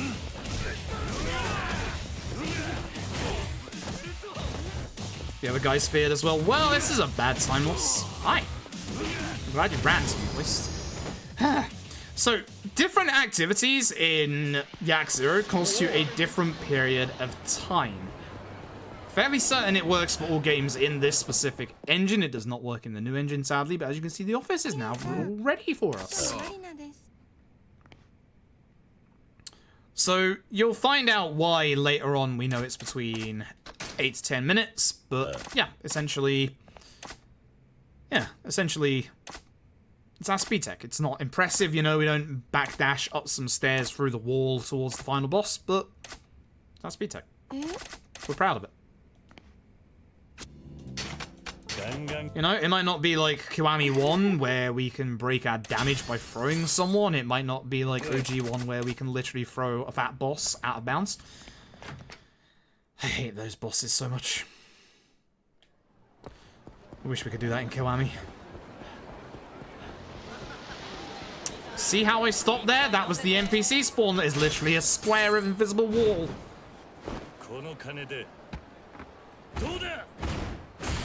Small Kiryu, best Kiryu. 18 million is good. We're on good pace for the money we need in the run. We should have a minimum of 16.5 at this point, so 18 is good.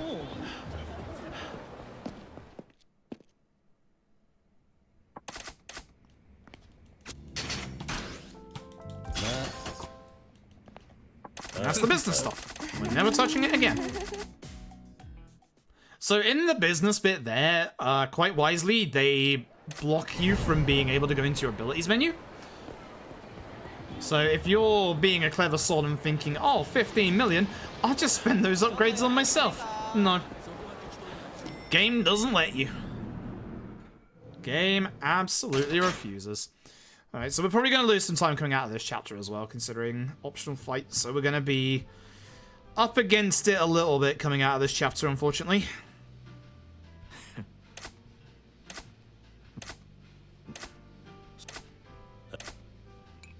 Oda-san ならまだ来てないわよ。さあ、どうぞ。最初の一杯は私のおごり。なーに、俺たちはこれからの人間だからよ。今度はユミちゃんにも会ってみたいな。歓迎するわよ。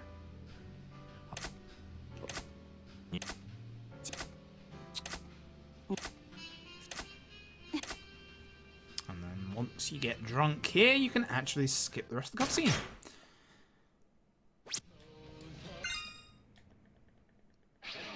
Sorry, Nishiki. No karaoke from you, bud. Maybe one day. Actually, there was one day. It was like 3 weeks ago.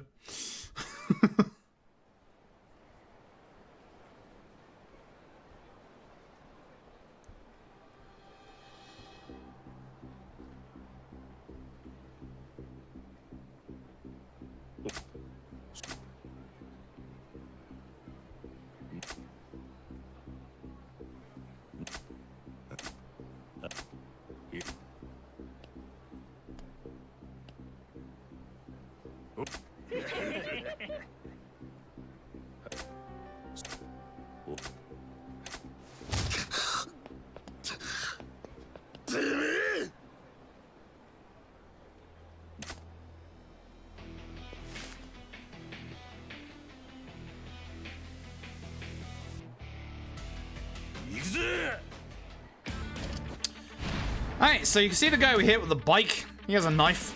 Take care of him first.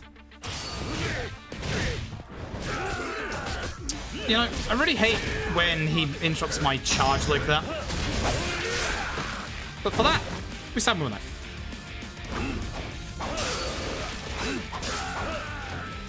No. Oh, I don't want the baseball bat, but thankfully he had no HP. That's fine. Huh, I must have had a bad chapter here in PB because we didn't lose that much time. Because the obstacle fight was definitely more than a second and a half, that's for sure. Alright, that's not too bad then. It's definitely not too bad then. Alright, so, chapter 6. These don't have the NPC spawn here. Nope, good. If the NPC spawn is there, it's off camera and it's in your way. This is one of those chapters that's actually pretty hard to get a good time on at the moment. It's very by the numbers.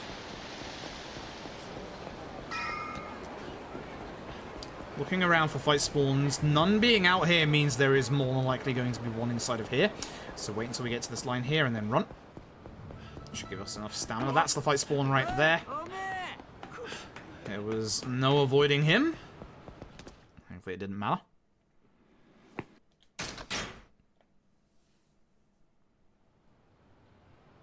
Skip in all sub-stories, there is no karaoke attached to...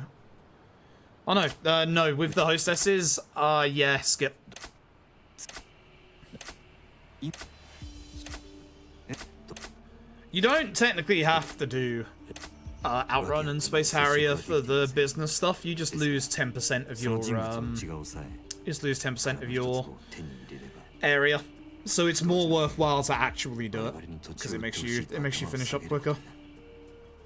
But you don't have to do it. You can absolutely quit out of it, but I would not recommend it. It's gonna take you a good couple of like actual minutes to. I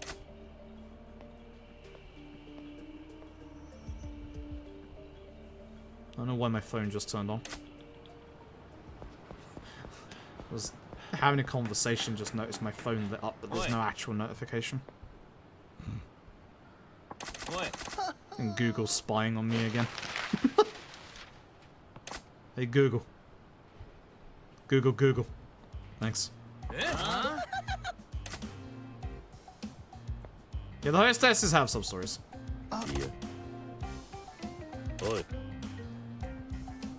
The hostess, whenever the hostesses have sub-stories, those are the worst for all sub-story percent. Those are the ones that I did last when we did the Yakuza 6 all sub-story run. Rather never do that again. That was actually a good run. I was very proud of how I routed Yakuza 6's all sub-story. Very, very proud.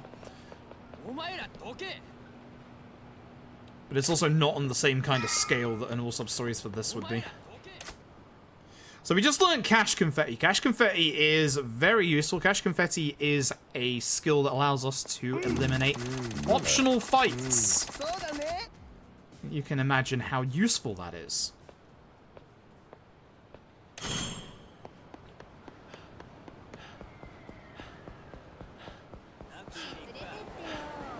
So be careful of this sub-story on the left. Don't want to accidentally trigger it. I've done the last couple of times. I don't see a fight spawn. There's one on the right, it just despawned. Which means there might be one around the corner. There is not, thankfully. Cash Confetti is only in Zero, correct? Because this is the only game that plays around with money as a actual leveling up mechanic, so you get a shit ton of it. But in the other Yakuza games, we have different ways, speedrun ways of dealing with fight spawns. Some more successful than others.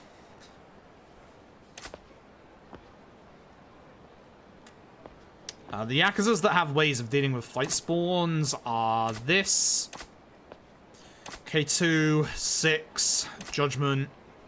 A lot of the new engine games. A lot of the newer games, to be honest. There are ways of dealing with fight spawns in the older games, but they're much slower and much more of a pain in the ass if you're not in certain places.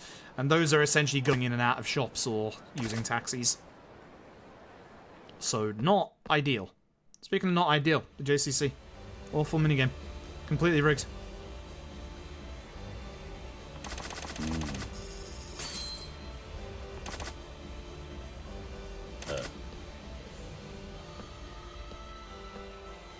Just putting it out there, Lord Mouse, if we get the JCC for Bingo Fawn, I'm not doing it. You can fuck off. I refuse.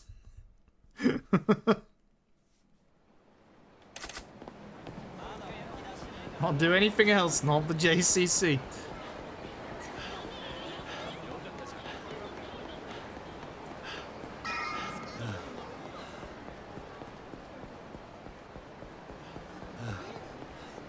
The fight spawned in front of me. It's this guy. Yeah, that guy who just turned to look at me. It's him. Have to be very careful not to bump into him there. Alright.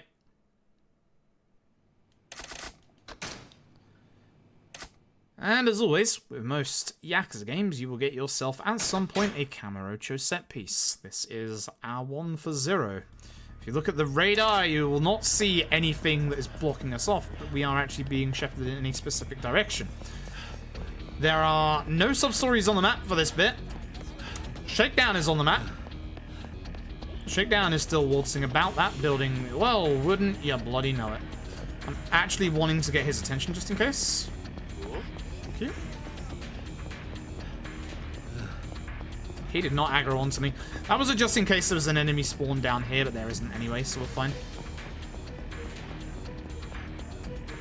I mean, Shakedown has a sub-story, like, attached to him, yeah, but that's just being pedantic.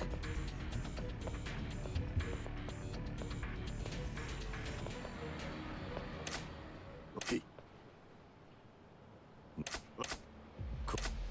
そうまでして死にたかねえか。みっともねえ。裏切り者が身の程わきまえろや。Alright, so this is the start of the Kamurocho set piece. We're gonna start hitting this guy and then head over here, grab the sign. Sign is obviously the biggest damage dealing weapon in this part and also the biggest range.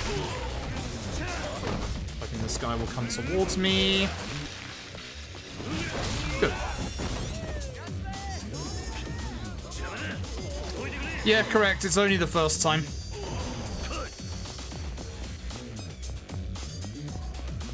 So every time a fight spawns, the enemy actually go towards your position. So what we want to try and do is we want to try and get them as close together here as we can, because we want to use this bike, and we need to do multiple hits with this bike on at least one hit, which is not happening, sadly. Yeah. And that's the reason why, is because at the end of it, the bike turns into the wheel.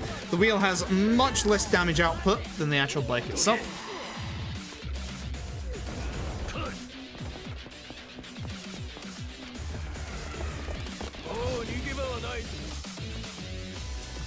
So, you'll see that there is a timer every time we're doing one of these fights. That's because they're calling in backup, which is obviously another enemy spawn. We don't want that. Ah, it's just a fraction off of this guy. Oh. Should have moved forward a tiny bit. So, we're switching to Rush between every section because obviously Rush has the best move speed out of all of our styles.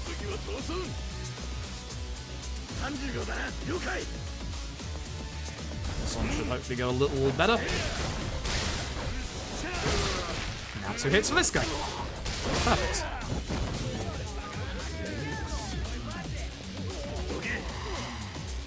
Alright, so down the alley we go.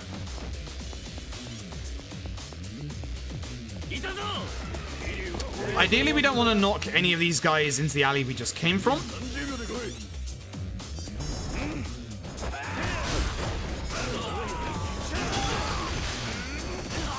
This guy guarded the first hit, unfortunately.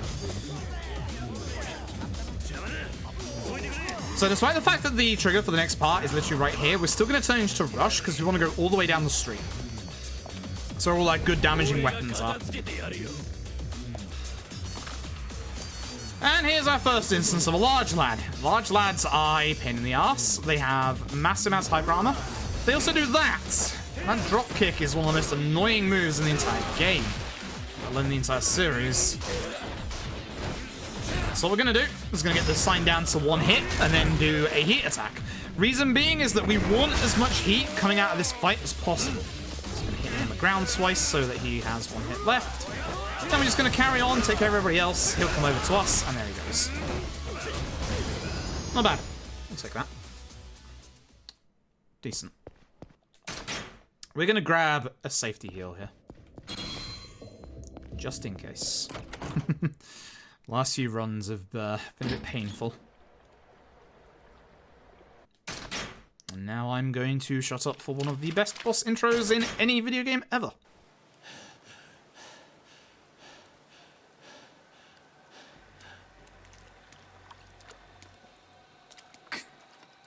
Kuze.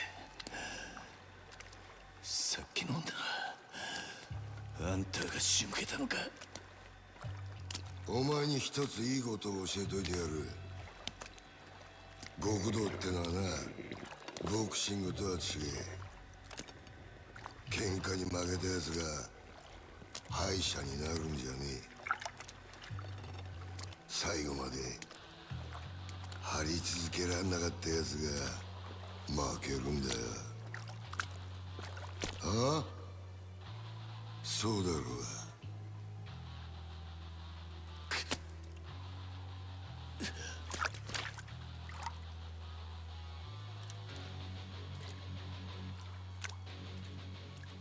極道の世界に KO はねえ。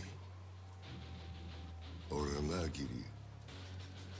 指の1本や2本なくそうが、阿波野や渋沢に頭取られようが、そんなことは構えしねえんだ。命ある限り何度でも這い上がってやる。だからよ、てめえみたいな半端もんが一番許せねえんだよ。死ねえボケや。 How you can have one of the best fight intros in the game and be one of the easiest boss fights ever is beyond me. So this is Kuze 2. Kuze 2 is pathetically easy. We are going to start off by doing a full combo against him. Knocking him to the ground, and then doing a heat move. Now we're going to start building up our heat, because again, remember, our damage is decreed by how much heat we have in the second and third heat bar. And every time Kuze is just going to keep dropping his guard. Yeah. Every time. He even does this on Legend difficulty, funnily enough.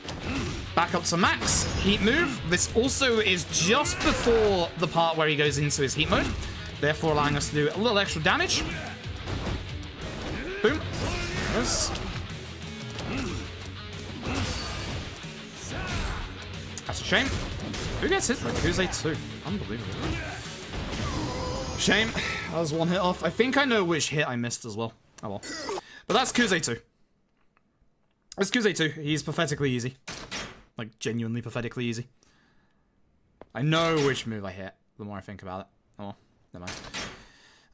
Decent anyway. I'm losing a couple of seconds because of that missed hit, but also because of a somewhat lukewarm set piece, but it's all good. Still ahead. More important. And now we go back to Majima. So, despite the fact that we don't need any more Majima, any more money on Majima, apart from stuff to use on taxis, we don't want to find Shakedown. Shakedown is a run-ender.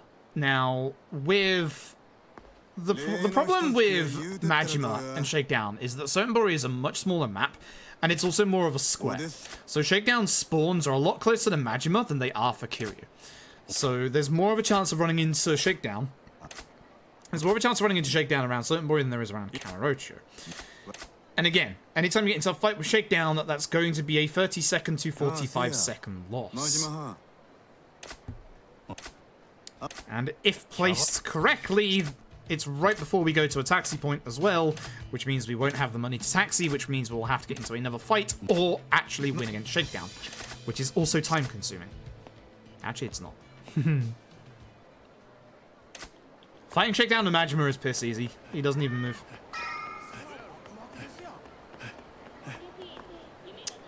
That's the invisible walls again, by the way. So basically, the old engine, the way that it stops you from going out of bounds is that literally everything solid has like an invisible wall on it.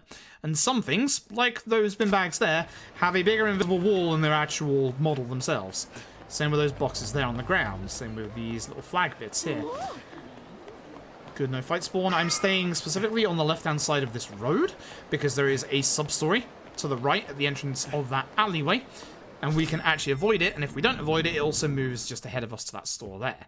Now comes the Mahjong cutscene, which is one of the longer, unskippable cutscenes in the game.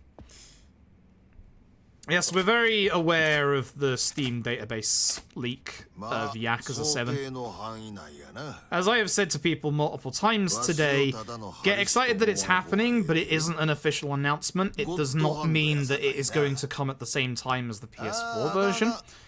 The thing that you should be getting excited for is the fact that we have known about a PC version of Yakuza 6 for almost 2 years, and the fact that because of their decision to release Kiwami 2 first, it might mean that they want to do them in numerical order, which possibly means that we might get a shadow drop of 3 to 6 on PC at some point real soon. Because remember, with Kiwami 1 and Kiwami 2, they were only hinted at a week before their release on Steam. And with 3 to 6, you could very easily do that and then leave all of the hype for 7. They could also release it at the same time out of order, because they could be... They're also prosing it as a new way for people to get into the series. So they could always just release it out of order. You never know. No, we don't know. We don't know how far along it is. We don't know anything. It's not an official announcement, but it's very clear that it is a real thing and is being worked on. So expect it at some point, but temper your expectations for now. Just get quietly excited for it. That is my advice to you. That is my big advice to you.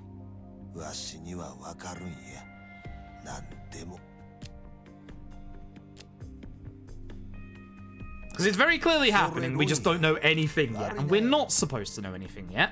That is 100% a leak.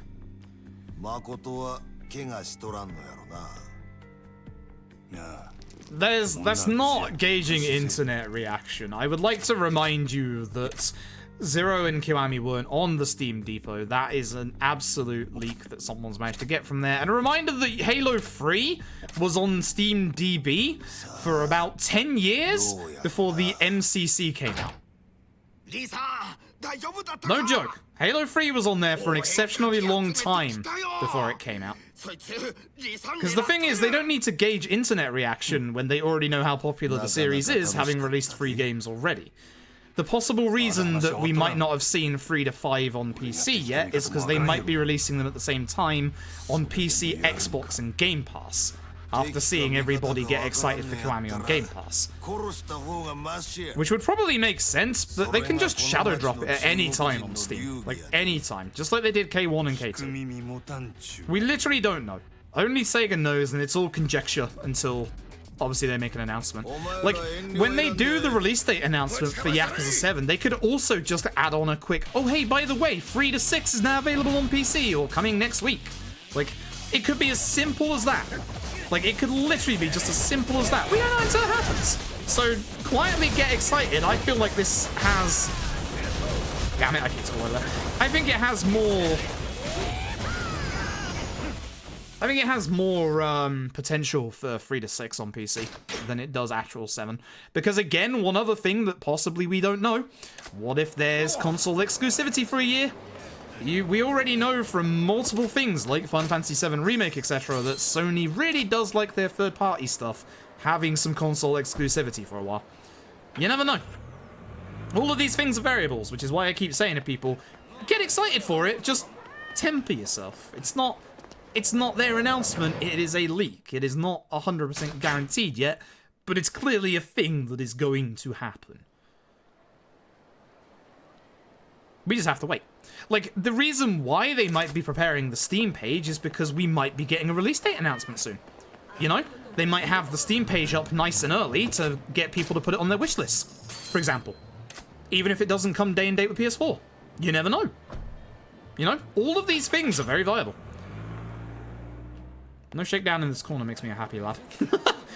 I always get scared whenever I bloody, taxi up here. There's just basically a whole bunch of variables that we're not going to know about until it's properly announced. So, if the game, like, gets the release date for PS4 but doesn't get announced for Steam, don't get disappointed, because obviously we know it exists. Much in the same way that we've known that a PC port for 6 has existed for about 2 years now. It's going to happen, it's just don't get disappointed if it doesn't happen straight away.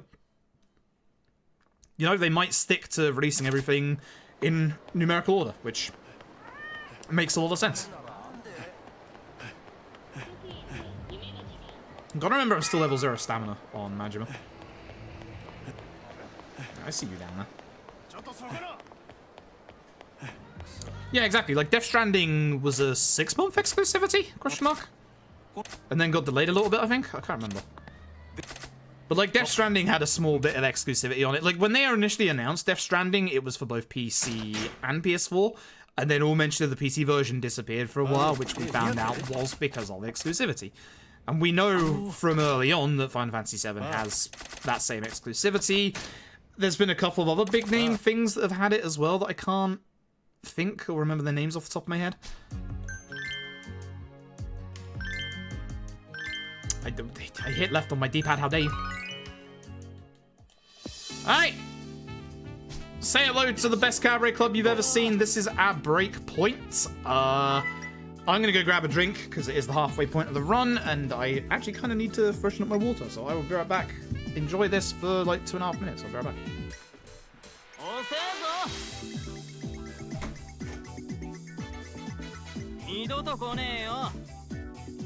ようこそサンシャイン、ごゆっくりどうぞ。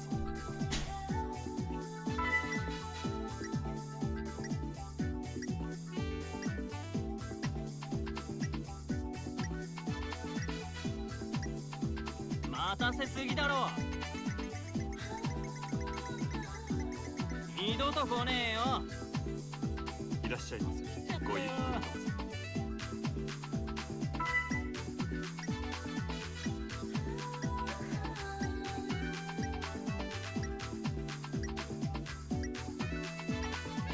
待たせすぎだろ。二度と来ねえよ。いらっしゃいませ。ごゆっくりどうぞ。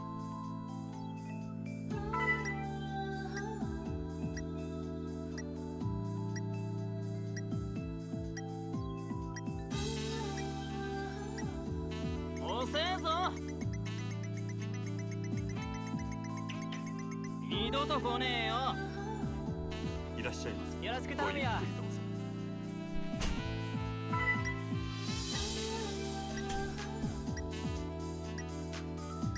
Oh, there we go. Lovely.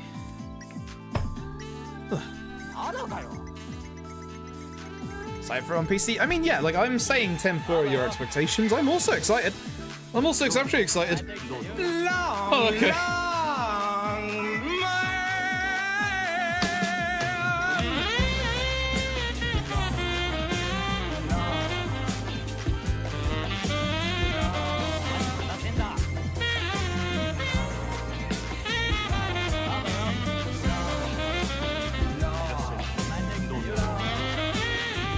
Well, Matt, thank you for the host. Yeah, that's Bob. That's the reason why. That's the reason why I say that I don't do plot stuff for future Yakuza speedruns when I'm doing these. Like, I'm happy whenever I do a Yakuza speedrun. The way that I do plot stuff is that I am open about the plot of the game that I am playing in any game that precedes this numerically. Obviously, I've played all of the Yakuzas that are out in the West, and then also Ishin and the PSP ones. I'm not talking about any of the other mainline ones because I know there's a good portion of my audience here that's waiting for those PC ports that hopefully, because of this 7 leak, are going to happen soon. Maybe. Oh, yeah. Hopefully? Thumbs up? Question mark? Zora C877, thank you for the host. Hope you're doing well tonight. Because we all want them, and like, the series has been successful enough that they are probably coming. It's just, it's literally just a case of when. Like, it's like Kiwami 1 and 2. 3, 4, and 5 can literally just be shadow drops. Even 6. Hell, he could probably even shadow drop Judgment, to be honest. Like, there's a whole bunch of variables. Like, 3 to 5 are more than likely coming out in a singular collection, much like they did on PS4. But what if there's a chance that 3 to 6 come out in a single collection?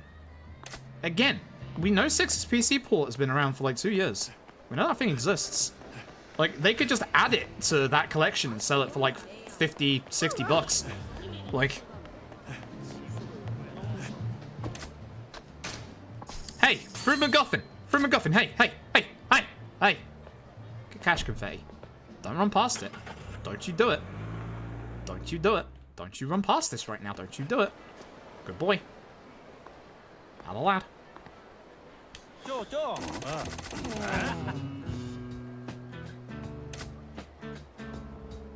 Same Lon. The thing is, like, the way that... So here's how I feel it's going to happen. I feel that their 3 to 6 is probably a lot closer than we think, thanks to that leak of 7. I don't think that 7 is coming out day and date with the PS4 version. Might be wrong. But I feel like it might be a little too early. I feel like it's going to be summer for PS4 and then winter for PC. Alright, wait, you better back your ass up into me. Understand? Push me down these stairs. You push me down these stairs and you mean it. You hate working for me. Channel that energy. Hit me. Hit me. He didn't hit me. I hit him. Still a chance? Hit me. No chance now. Clearly he likes working for Majima, I guess.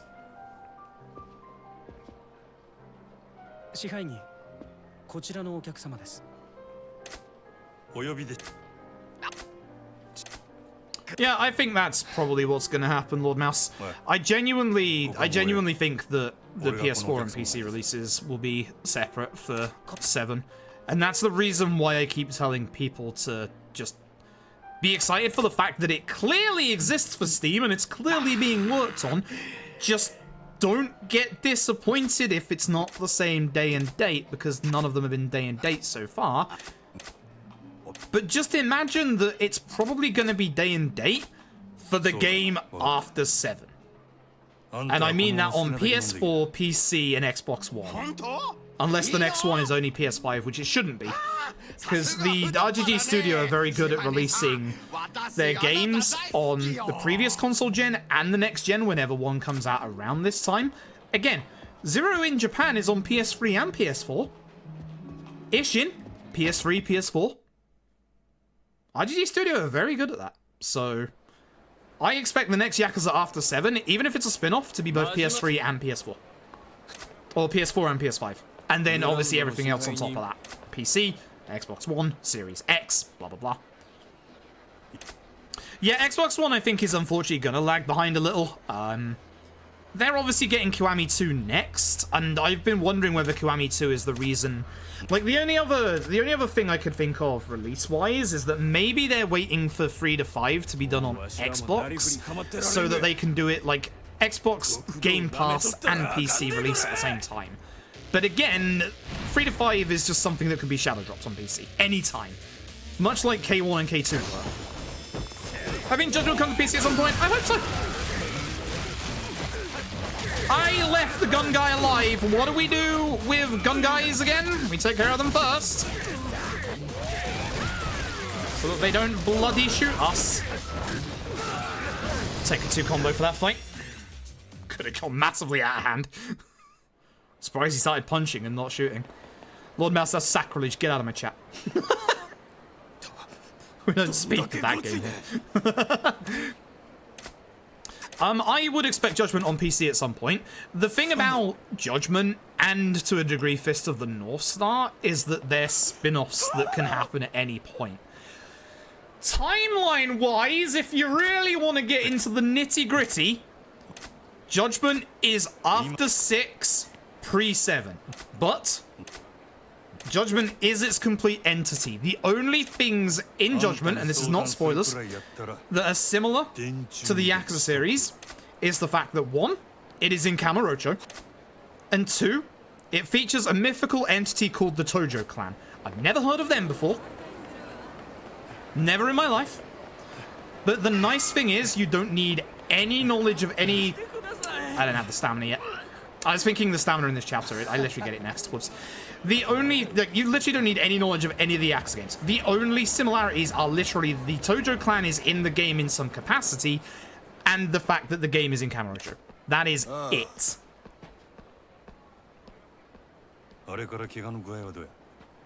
Like, those are the only, like, things that are, like, any kind of similarities, and again, you don't need any of the inner workings of the Tojo clan, what's come before it, etc. So it's kind of nice. Like, Judgment could be dropped at any point. Fist of the North Star is obviously its own thing. It is a Fist of the North Star game. That's the potential problem. Is that it's a Fist of the North Star game. So, you've got licensing as an issue. Like, what if the Fist of the North Star license is about to run out, for example? That would scupper a PC release. I'm fairly certain there was a... Was it one of the older games? I can't remember if it was a Yakuza game or something else. But there was a game with a Fist of the North Star, or one of the Fist Star spin-offs, that came out in Japan that had to have that content patched out because the license ran out. There's also one other slight problem with Yakuza 6. One of the actors in the game kind of did a bad. And we're not talking drugs. We're not talking drugs as in Judgment's case. We are talking a bad as in started scamming people and got arrested for it. So would they replace him? I don't have enough CP, do I? I'm 1 off, and here comes the sprint upgrade. In about 3, 2, 1. Almost. It'll happen before I get here, that's for sure. Hi. There it is. That's actually not too bad. Getting it there means I've got good movement at the minute. Yeah, Fist of the North Star could only be for PlayStation. You never know. Like, you never know. I knew this was unskippable. Being stupid. So Fist of the North Star is kind of up in the air, and Fist of the North Star I wouldn't put too many eggs in that basket, honestly. And that's not because I feel like it's one of the weakest games in the series. That is me being realistic and saying, you know, we don't know. We know that obviously the license probably isn't gone yet because they haven't stopped producing it? Question mark? Like, we haven't heard any news about, oh, hey, there won't be any more copies available. But it could run out anytime. You know? Only Sega are going to know the lengths of that contract, etc. So it's probably something that is... Contract law is dumb. I'd like to point out the case of Attack on Titan, where Attack on Titan in... I don't know if it's the entirety of Europe or just the UK. Attack on Titan on PS2, PS3, PS4 even. Where the fuck am I going? Attack on Titan on PS4 is called AOT.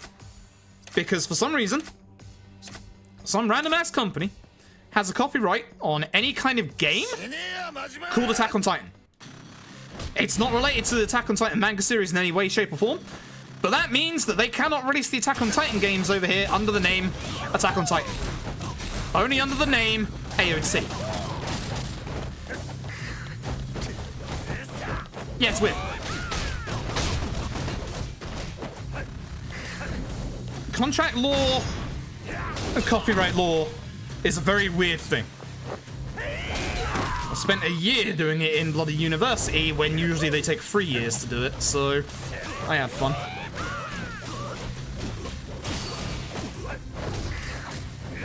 Decent win, Lee. It is very broken, yeah. And that's why, again, I'm being realistic in the fact that, you know, there's probably stuff in that contract we'll never know about and could just stop any other re-release of Fist of the North Star. You never know. But, like, the fact that it's still up available digitally on PSN means that it's not out of production yet. So, we never know. Almost 1 HP. We'll take that.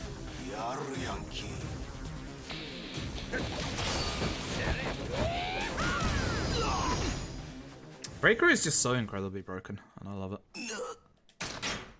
I know that's not the split. I know the chapter of the... I know the title of the chapter is Massive Man Round 2. The split at the end.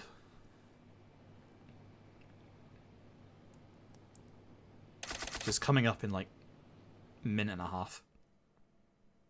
So probably losing some time. Especially, as you can see on the mini-map, we're not allowed to go to the taxi, and if Shakedown is on this bridge, that can be the end of the run. Not Shakedown, but we got some goons, which is fine, because the goons quite like the flash of my cash. There you go. Get out of here. So the downside to cash confetti is that there is one individual who does not give a crap about cash confetti, and his name is Mr. Shakedown. Oh yeah, some dumb YouTubers tried to copyright the word react. I don't think we need a repeat of that story and how stupid it was. Copyright law is fun. It's a complete bog and a complete minefield.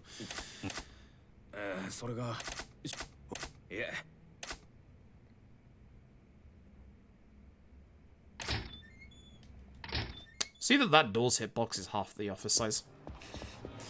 That door's hitbox is stupidly broken. It's the same on PS4 as well. Same on Xbox. That door's just broken. It's great. No idea, Lomzorg, but that does sound like the kind of thing. It does sound like the kind of thing that they were trying to do. You see, I use muffins as my channel points, therefore I am now going to go and copyright muffins in their entirety. So if you ever want to eat a breakfast muffin again, you pay me. That's how this works, right? It's definitely how this works, right?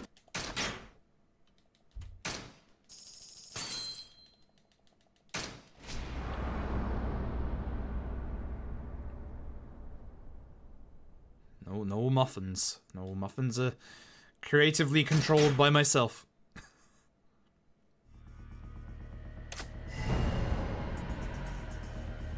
Me, myself, and I. The Muffin Man.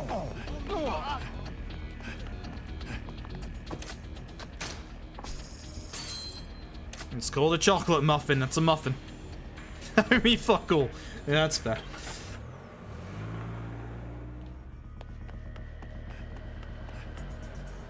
I'd like to introduce everybody to my brand new revolutionary product. I call it a baked tart. Never heard of before. Hey, so this is Nishitani. So this is the reason why we have a thing called Nishitani strats, because we came up with this strat against Nishitani, funnily enough, and it works really well against the likes of Nishitani. So by waiting until he's almost on his feet and doing Slugger's Heat move, we can actually keep the boss down on the ground long enough, switch back to Breaker, and do an entire combo all over again. And you can just keep doing this on certain bosses multiple times. And we're going to let Nishitani get up because, again, every fight has a mid-fight QTE, and you have to see the mid-fight QTE to be able to finish the fight. As I will demonstrate with this mid-fight QTE right here. Provided I do it correctly. Shouldn't be fucking these up.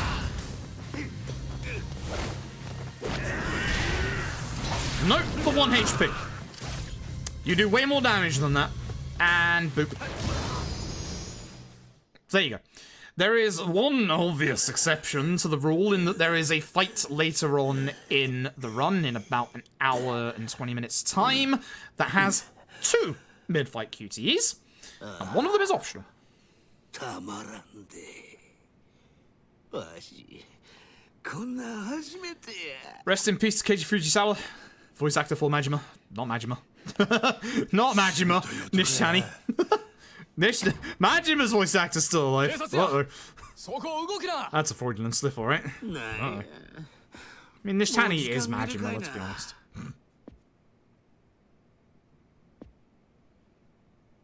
薩の旦那方、わしがこの店へ押し込んだ強盗ですわ。えろ、お騒がせしましたな。はあ？なんやそれ。待てや西谷。お前らが女狙う理由は何や。どっからの命令や。それは次会うた時のお楽しみや。お前はもうわしの獲物やで。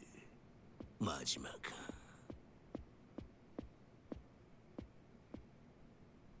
たく、なんなんやお前。とにかくこっち来い。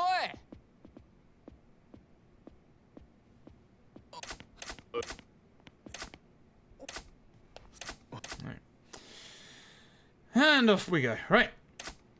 Speaking of funky, weird hitboxes, that hostess at the top of the stairs. We want to go back into our office. You can actually speak to her. We do not want to speak to her. It's a time loss.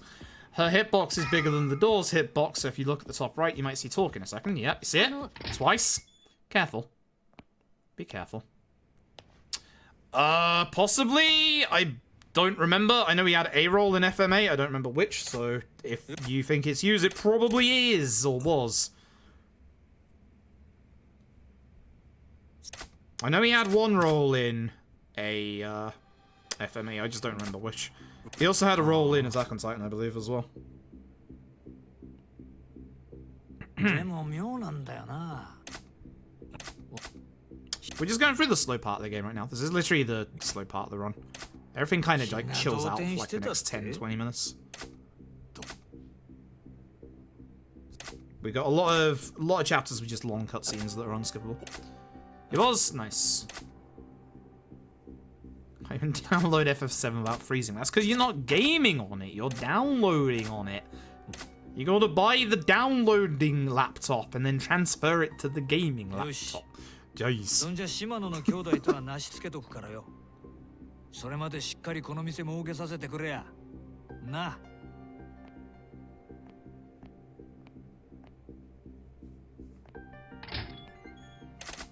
So again, you get to see how broken this door's hitbox is. Look at that, we're halfway across the room. Absolutely bizarre. I don't understand why that's the one door that is just broken. And then you come to the front door of the Grand and you can't actually go through until you're practically humping the damn thing. See?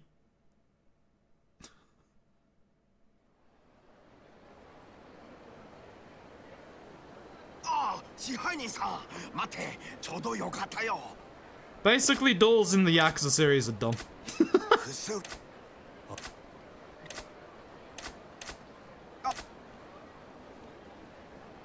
でも急いであげないと薬。 Alright, so we're gonna go to the warehouse. We're gonna obviously use the taxi.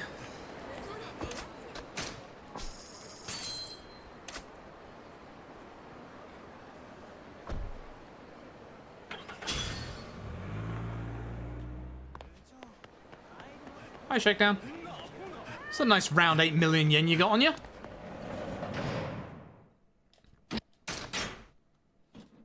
Alright. So, the rules kind of go out the window for this fight, because there is a guy here with a knife. And there's also a guy here with a crowbar. Actually, 3 of them have knives. But essentially, you want to hit the enemies that you can get multiple of here. So, we're going straight into these guys. Bad. Spin him round here so we can hit both of them. Okay, not too bad. Very rarely you can get that done in a 1 combo. But it's very, very rare.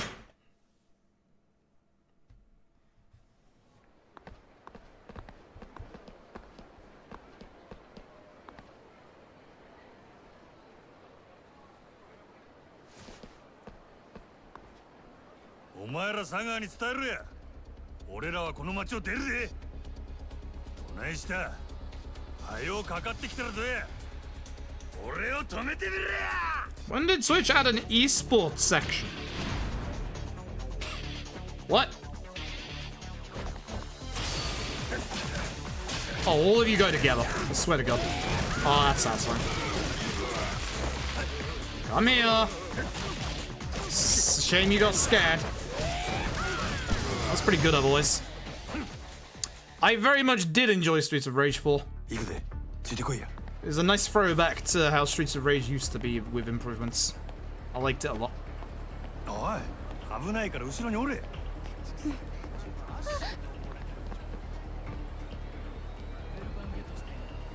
Loved it? Yeah, I actually really did enjoy it.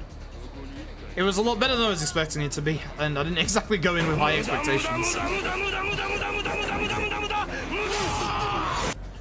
But yes, thank you very much for the host. Hopefully you had a good stream. What are you up to tonight?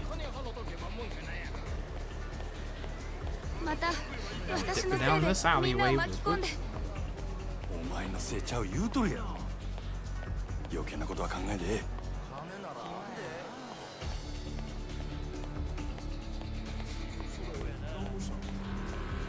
私いつも守られてるだけなんて。そう思うんやったら。If you see properly, give a sec.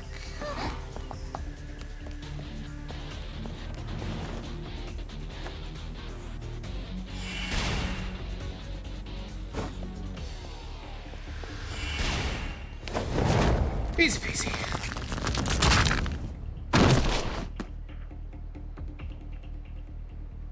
I still can't believe we're getting a Prince of Persia 6. Insane. Thank you for the luck. Once again, hope you had a good stream. Thank you again for the host.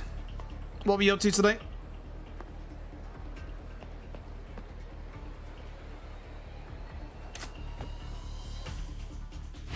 Yeah, Pop 6. Ubisoft have registered a domain for Prince of Persia 6. I hate these guys. They have massive amounts of hyper on. Get on the ground. Fuck the both of you. Yes, you're scared. You're moving away. I understand. Don't hyper armor me. Yeah, actually legit Prince of Persia 6 domain. Like, not a bait or anything like that. Actual Prince of Persia 6. Which is weird, because as we figured out earlier, they've done like 11 Prince of Persia games, so why it's called 6 is beyond me. But yeah. Expect a new Prince of Persia. In whatever naming guise it may take.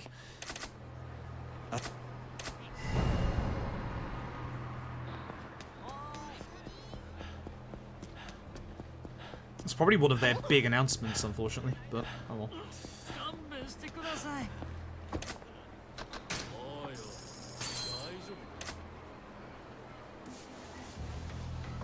It's my Yak 5 playthrough, nice. These are 3 runs where I can't decide which one. Yeah, both can get pretty rough, not gonna lie. This run's been going to shit for the past probably hour or so, unfortunately. Starting to play really badly. So need to stop the time bleed now. These are good splits that I had in my PB at this point, so it's getting to the point of the run, other than the 1 minute time loss in the finale, where things are starting to get really hard. But yeah, I couldn't even tell you which one to do. I've been craving a free run recently as well. Free runs can be cool, but free is very finicky, especially with the fact that, you know, you fail gambling in the middle of free, bye-bye run. This is not as bad as Force Reset or Judgment's Reset, but still. It does make going back to them quite daunting, honestly.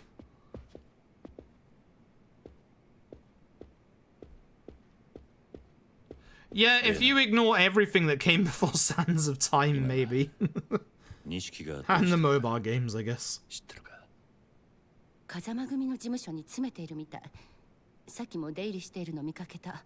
なんだかすごく怖い顔してたけど。そうか。ならよかった。傷、そこまで深くはないみたい。消毒だけするわ。ああ、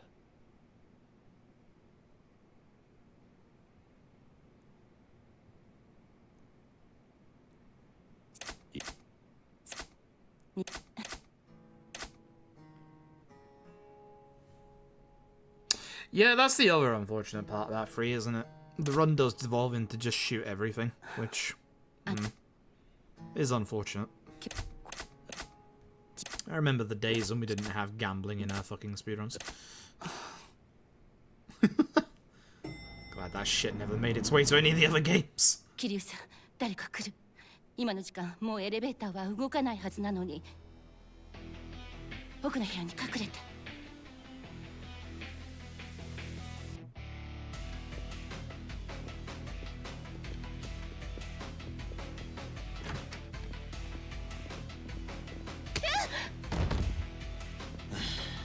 堂島組をなめんじゃないよ。姉ちゃん。 Unfortunately, 3 and 4 are just rough runs because of that. Especially 4. Especially 4. That shit sucked. I need to go back and do runs of 4 at some point, but just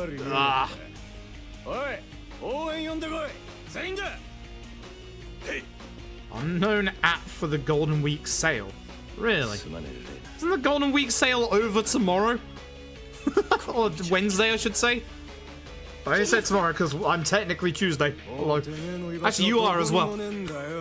Not getting out of this that easy. Christ, it's 1:30. I realized it was that late.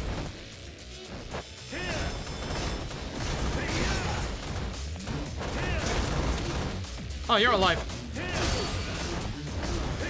Unfortunate. If to May 6th. Alright then.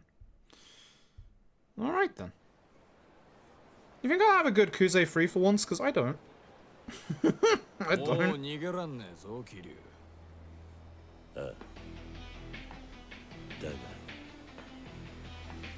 I ain't not guffing. That's me.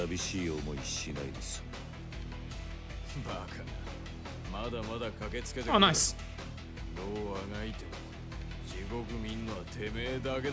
can dig something up, hopefully. I'm fairly certain, like, eagle-eyed viewers would have spotted something if there was something earlier, considering. Okay, you know the drill. Go for the guy with the knife first. That's why. But I picked up the dagger, so now I go stabbing.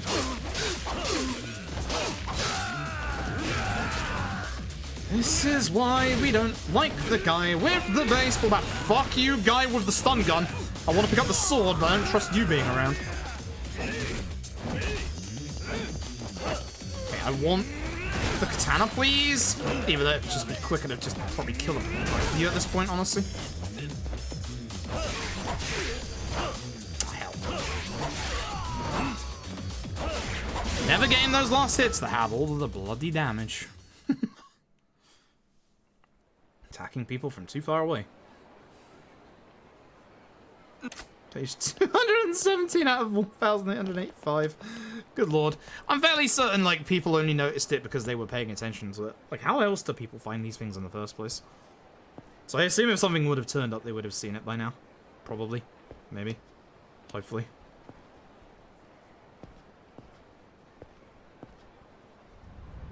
Oh, Tony's awake and has now noticed.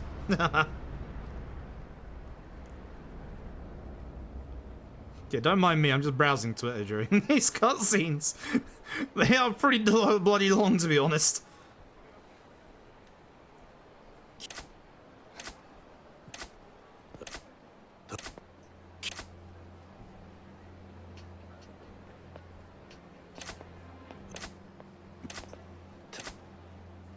Yeah, I'm pretty certain you won't find anything either, but... Yes, hello.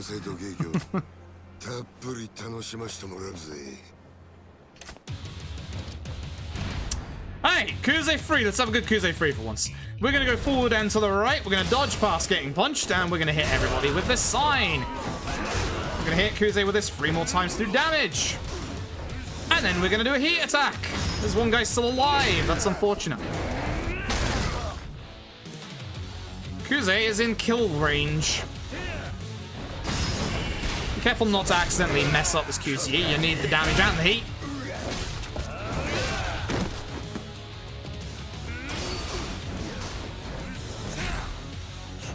No kidney surgery for Kuze today, I'm afraid. We have a sign. Might actually be quite slow. Very sad he's alive, because that's going to cause us to lose time. There's always been one lately, hasn't there? I don't understand why. 10-second loss. 11. Not good. We're bleeding too much time at the moment. Bleeding far too much time at the moment. Gotta be a little careful.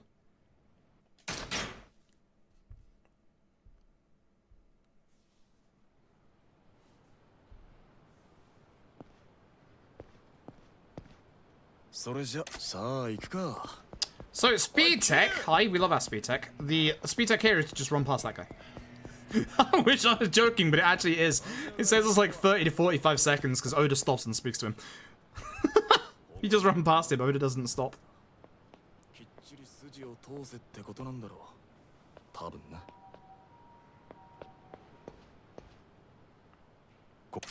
Your favorite speed tech. Run past people and ignore them. Oh. I didn't see how much money I had.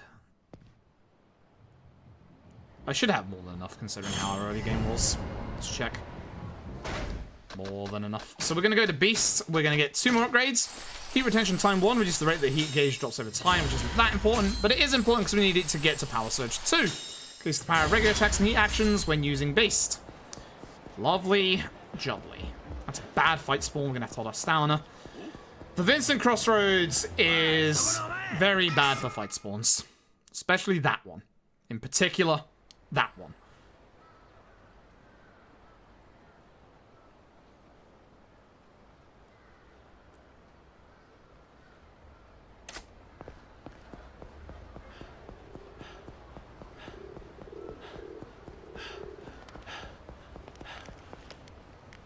Here's the guy we gave the malt beer to back in chapter 2.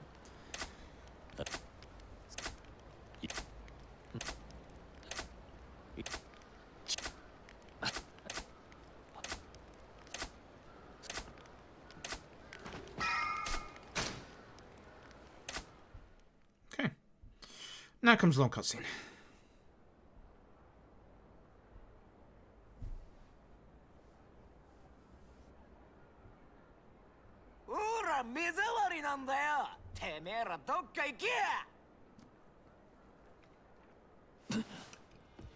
Nanda.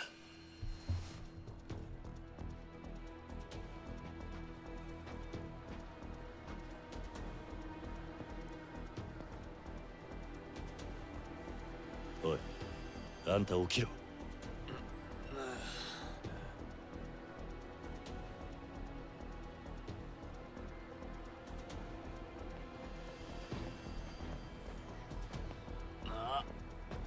くそ、奴らだ。堂島組？堂島？何言ってる？こいつらホームレス狩りだ。おい、そこにも2人いるぜ。へいへいへいへい。あれ？そっちのやつなんかホームレスっぽくないじゃん。別にいいんじゃね？ここにいんだから同罪だよ。同罪。逃げんなよ。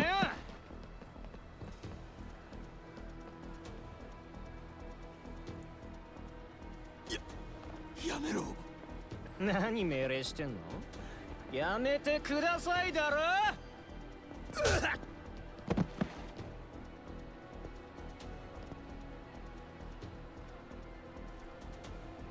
なんだこいつ。ああ、やってくれたよ。これ大怪我だよな。一車両一車両。どうしようもねえガキどもだな。そうです。僕らガキの未成年です。人殺しても罪になりません。 This is probably the last of the soul draining bits in the run. This is like the last of the slow bits. Everything after this is nice and quick. Bar 1 chapter. It's right at the end of the game though. It's the penultimate chapter. おい、こいつ俺のこと殴ったんだぞ。ぶっ殺せ。だね、そろそろ本気でやっちゃう。いっぺん人が死ぬとこ見てみたかったしさ。 Right, let's go. So we can't take out the first guy in a single combo, but we'll leave him with very little HP. Can the second guy because of the damage caused by Golden Fist. Move away from that guy so he doesn't hit us. Dodge his hit and kick him in the back. Hell yeah. Good fight. Very good fight. Very, very good fight.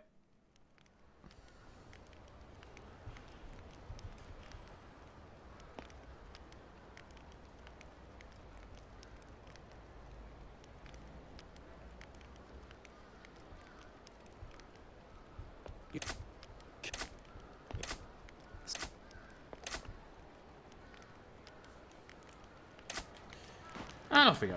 Tojo HQ. Let's do this. Excuse me, sir. Thank you. Oh, order.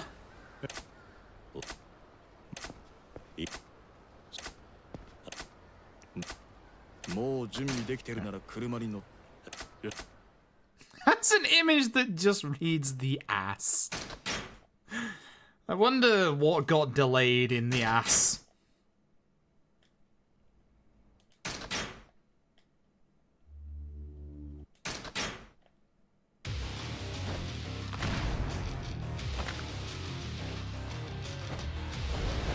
Shooting forward and then start punching.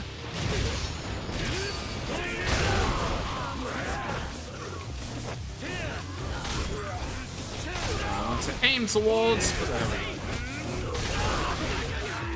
This side of the room, because we're closest to these sofas. Use these to clear through the next set of enemies.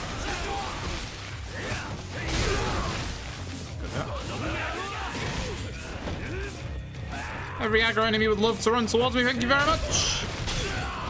That's all of you. Neat! And now we have to get down the corridor before we start losing too much of our heat, so we want to stay... Oh, that's bad.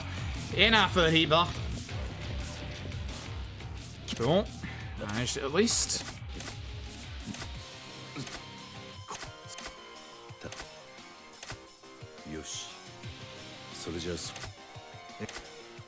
I'm going to run to the lantern on the left. Switch and beast. That was an interesting spin. Not exactly the way I wanted to go, but sure. Dead Island 2, haha. Yeah, alright.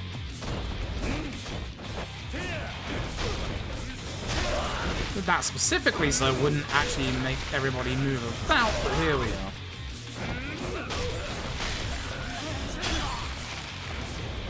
Other enemies using weapons. Whip, whip.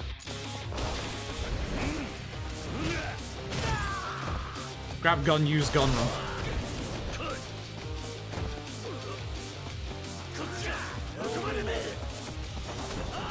Please don't hit me! Thank you.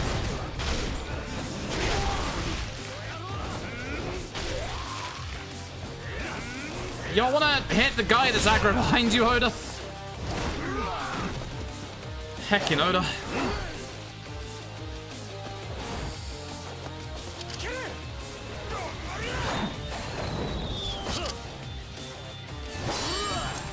Yeah, I don't think Dead Island 2 is ever gonna come out, because from the sounds of it, they've been reworking that game like 3 or 4 times. And does it really need to come out when Dying Light exists? Like...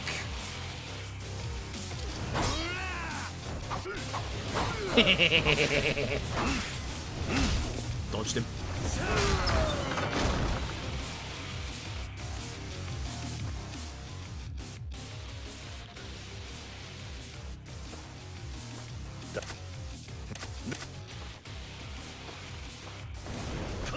Alright, let's bounce.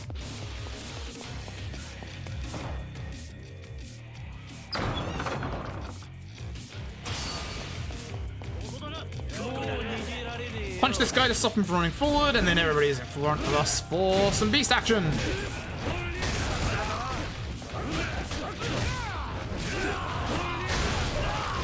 Good hits. Oh, don't go after this guy. Go after the other guy. It's got like no HP. Heck. Hey, change the rush. We're gonna run to one of these lanterns. Use that. This one because this guy's a bit closer, I guess.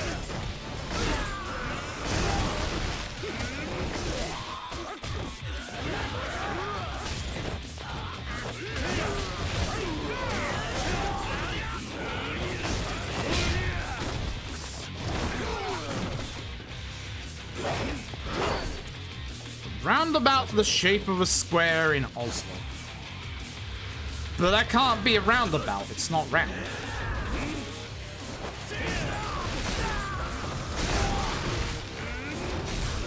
Don't like that sword guy survives and then starts stabbing me. I don't appreciate that in the slightest. I really don't appreciate that he is literally surviving every hit here. Because this is slow. Come run to me, angry lad. Okay. That's bad. Are you fucking with me right now?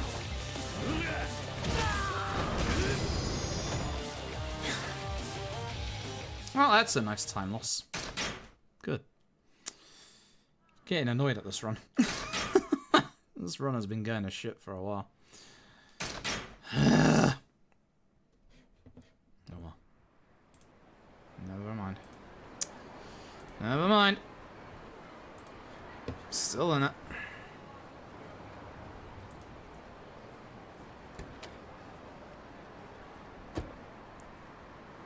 14 has a dueling circle that's the shape of a square. Yeah, it's in the PvP area, isn't it?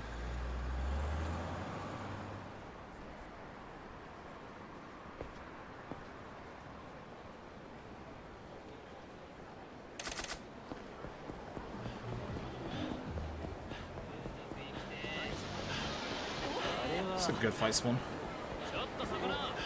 If it was further down here and coming towards me, I'd have had to use cash confetti. Because it's there, I can just run straight past it.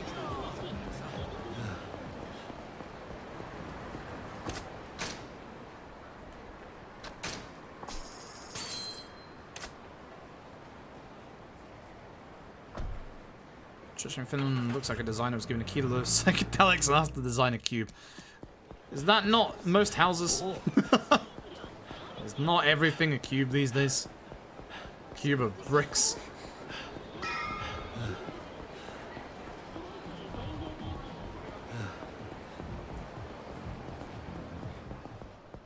Damn, I'm getting caught on everything. Hi, Oda. Yeah, I'm gonna lose a bunch of time again. Ah, this is bad. I've been bleeding time for a good, like, hour or two now. This is really bad. It's another 10 seconds. And then we get to this bloody chapter.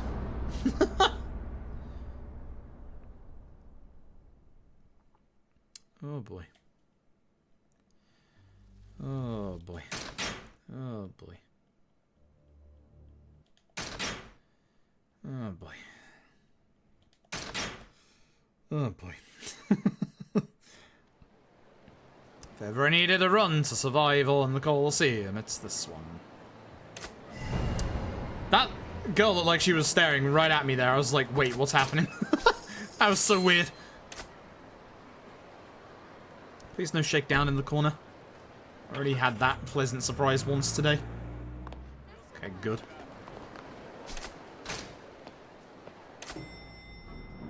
That's a pretty cool trick, actually. Not sure how you learned how to do that. I'm impressed.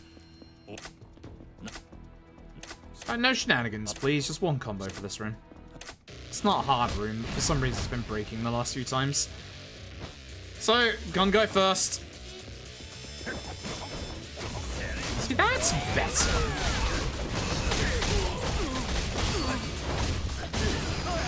See, that's quick. It's not a problem. Please, no shakedown on the bridge. If shakedown's on the bridge, that's not only a time loss, but potential run ender.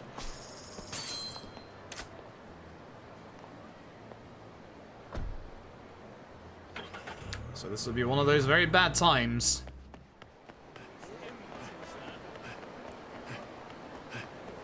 No, he's not on the bridge. Nice, there's no enemies either. Sweet.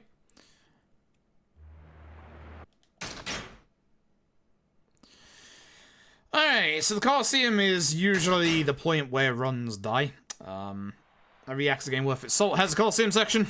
This is no different. There are going to be 3 rounds, 3 fights. All of them are increasingly difficult for different reasons. We are going to try and go fast. What a surprise. Right, so.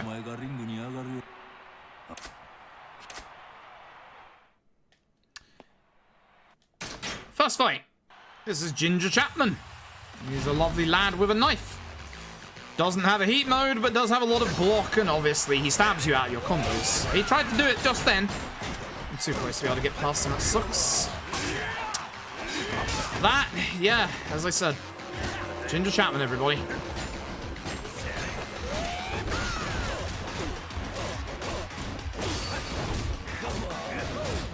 Dodge.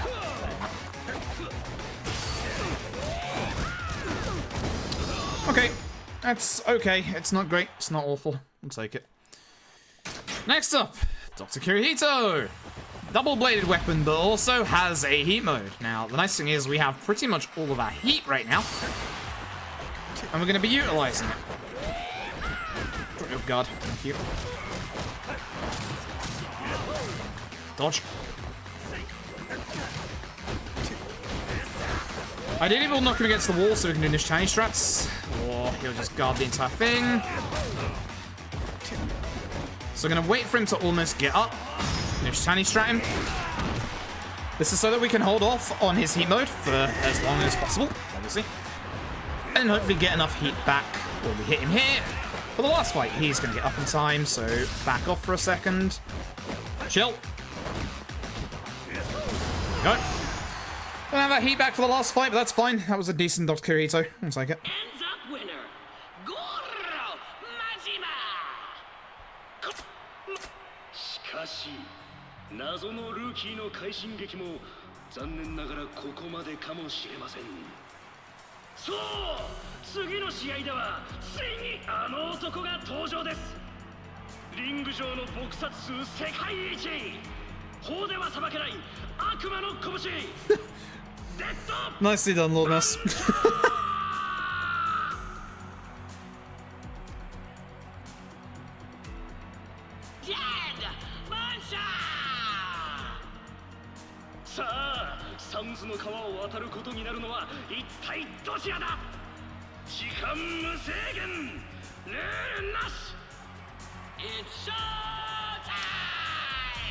Alright, this lovely gentleman is Dead Puncher. Aptly named because he punches your runs dead. Lots of hyper armor, lots of guard, despite the fact that he doesn't have a bladed weapon, as you can see. I tried to dodge and I did not dodge in time.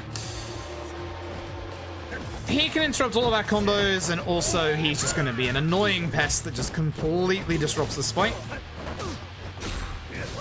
Really need to build up this heat so that we can actually do the heat move. And keep spinning around him like this. You can sometimes stop him from getting his guard up. See what I mean? That's why you don't do that move. This is an awful Dead Puncher.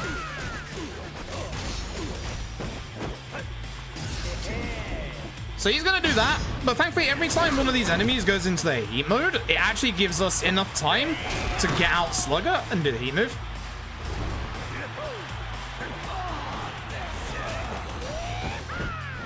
Move away so he drops his guard. That was a bad Dead Puncher. Good. It's a very bad Dead Puncher. You might have just punched this run dead. We'll see. We have some time we can save on Nishitani.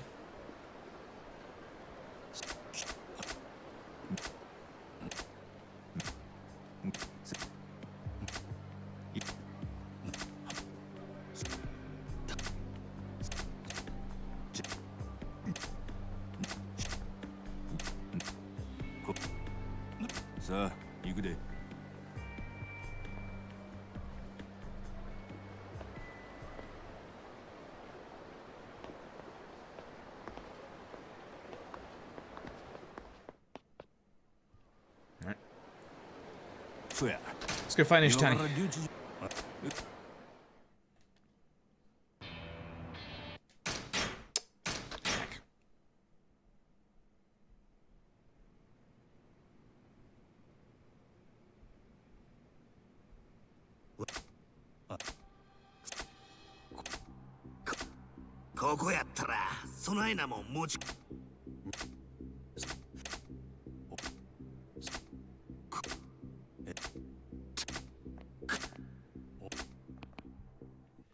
Please don't stab me, Nishtani. I kinda need to survive.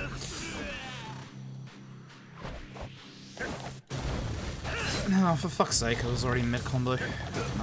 It's like almost on the bit I needed to hit him with.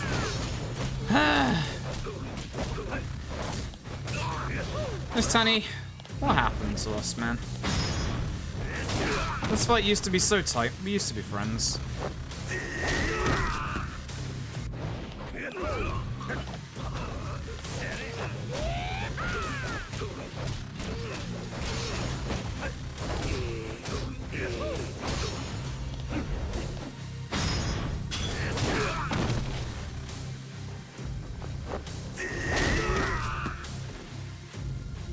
Right, he's now at enough HP that the two QTEs will kill him, so let me do the first one.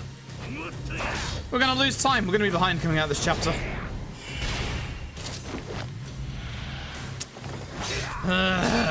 Well, here we go, I guess.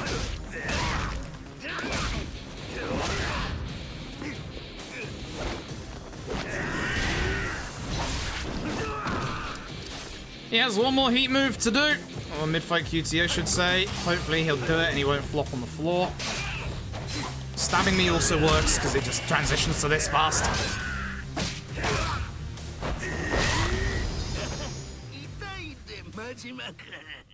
I'm happy for you to stab me as long as you do that. But only as long as you do that. Alright, so we're losing a good 31 seconds out of that chapter. 32 even! Oof. Good. I was in jeopardy thanks to Colosseum.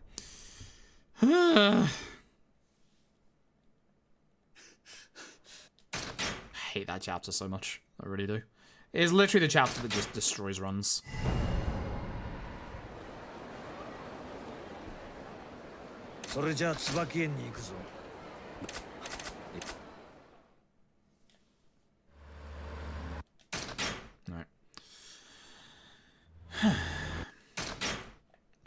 Trying to stop the time bleed and it's not working at the moment. Oy oy oy.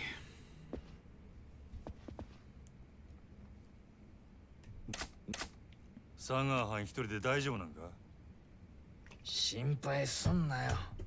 見つけたら容赦なく殺すだけだろ。日教連だろうが世良だろうが。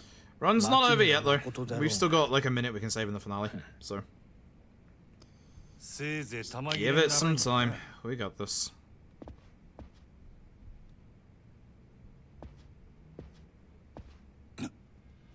Majima Goro-san ですね。せやったらなんやねん。セラの親父はあなたを殺さずに事を収めたいと思っています。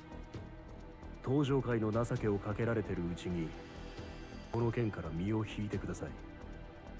大門隠してこそこそうろつくような男に情けかけられる覚えなんかないで。聞く耳を持ってください。これ以上奥へ進もうとすれば生きて返すことはできません。ほう。そりゃよっぽど大事なもん奥に隠しとるんやな。ますます行くしかないやろ。どうしても引く気はないってことでいいんですね。当たり前やろが。くどくど言っとらんで誠返すか俺に殴られるか決めんかい。どちらもお断りします。手加減は無用だ。日教連の恐ろしさを身をもって知らせてやれ。 Alright, so this is the Commedia Grove. This chapter is one entire big set piece. Please stay together. Nice and fast. That's what we like to see. That's better. Alright, so more enemies are going to spawn. Nice high farm you got there, bud. Don't like you're going that way. That sucks. I'm just going to keep hitting these guys. this guy. We can go into this guy. Please drop your guard. Shame, because I was gonna take that combo into these guys, but apparently not. That was a good combo though. Alright.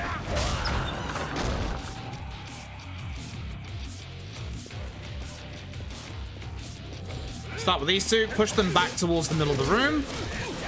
Try to at least.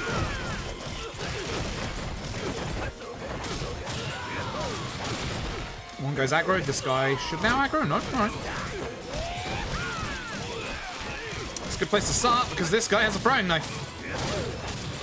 Remember what we were saying earlier? We don't want throwing knives. Every enemy in this area basically has a whole bunch of hyper armor. These enemies are like really awful. Good hit on the throwing knife guy. No. Mini boss guy.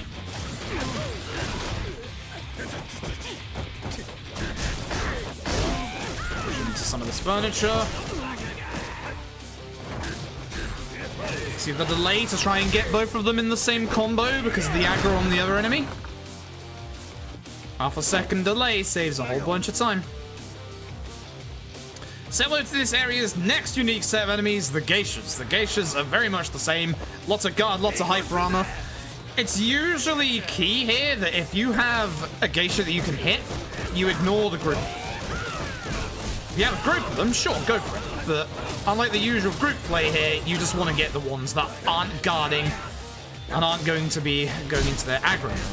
Aggro mode geishas are really bad because they have more hyper armor and they just break through literally everything. Like, literally everything.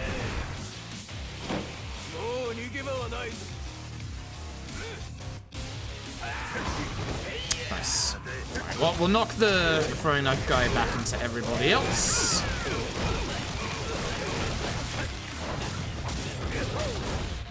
That's why you didn't die from that. These guys have more HP, so we'll go after these.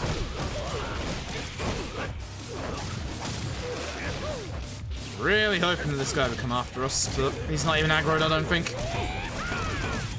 Shame, that was a bad room.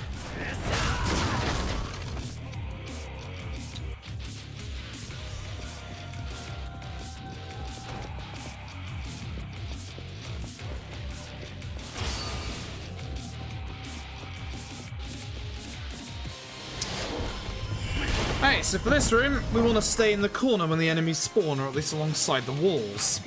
You can see they're all going to pop out of these little doors here. Yep, so that guy's spawning that. Quite certain this one is a knife thrower.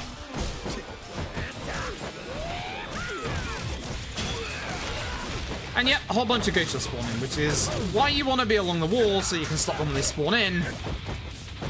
That way they can't guard against your stuff. Or get into a combo where they can hyper armor.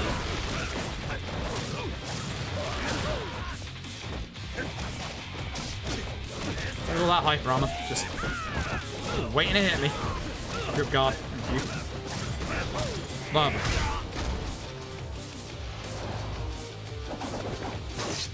Hey! This guy's our biggest fan. We're gonna dodge them. And then we're going to try and push him preferably into the room that hasn't worked, so we're going to push him down here instead. There's basically a whole bunch of furniture, either in the middle of this bit or at the top. Oh, he got behind me, that's really bad.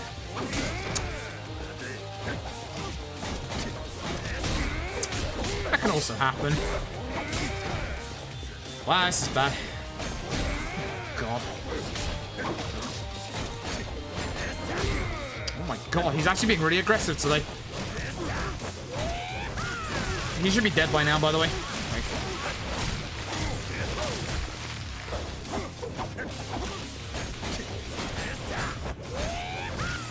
Yeah, he just cost us a whole bunch of time. Probably like a good 20 seconds. All that hard work we did at the start of that set piece has just been undone. It's frustrating.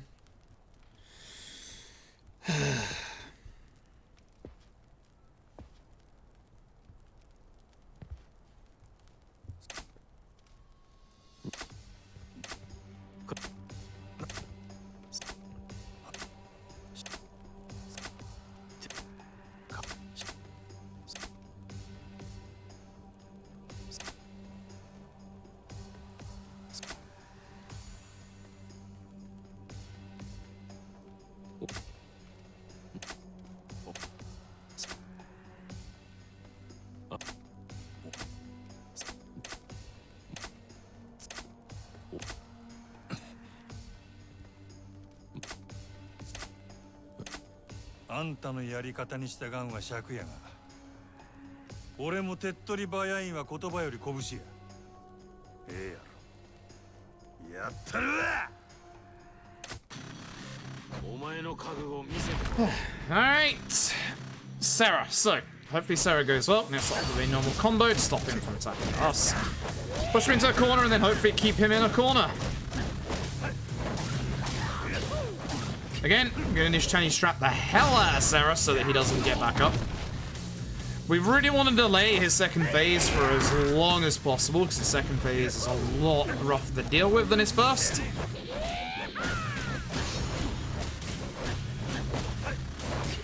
Keeping him in the corner allows us to do this constantly.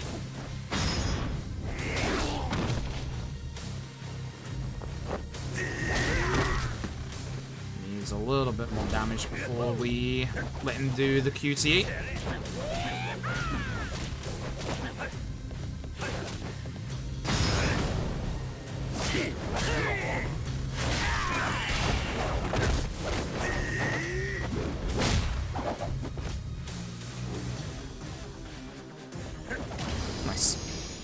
So you have to be very careful with Sarah. Sarah has one of the best counters in the series. Not the best, but one of the best. So you really don't want to let him get into the second phase where he uses it a bit more. Instead, you want to just take him down as quickly as possible. Obviously, stopping him from going into the second phase. I hate Sarah so much. He's rough. He's one of the hardest bosses. His climax battle version is even worse. His climax battle version is probably the hardest boss in the game, honestly. Mostly because of that counter and also the fact that he has better reach than you do.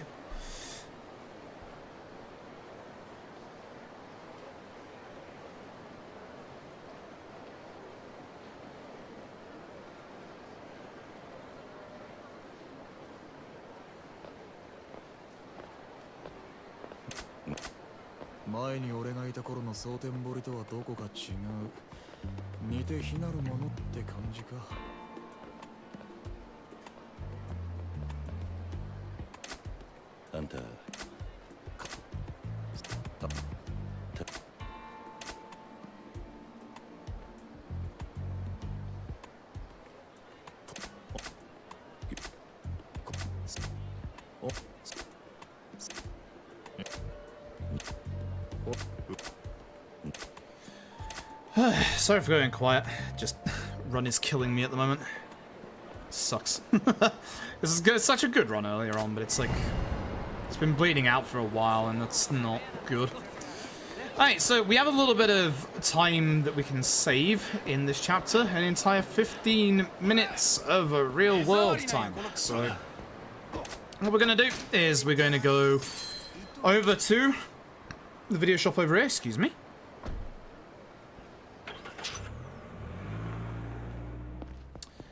Oda's waiting for a call from Tachibana. It's going to take 15 real-world minutes. Chat, get your libidos ready. One final time on the right-hand side of your screen. There he is. See you later, Mr. Libido. So we now have to wait 15 real-world minutes. Much like Chapter 5 a couple of hours ago, we're going to skip all of that.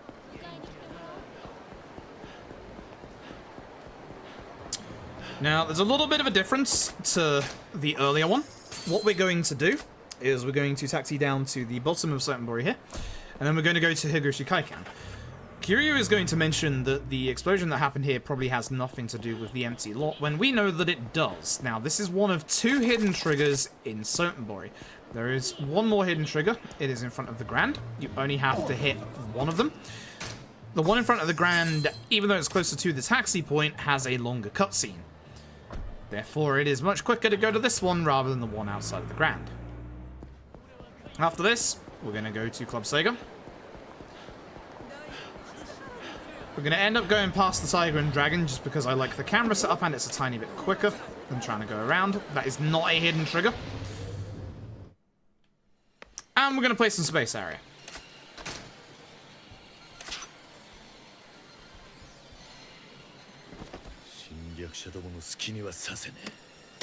Let's hurry.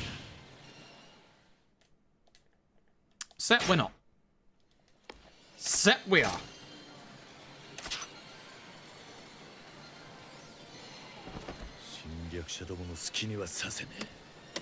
Let's hurry.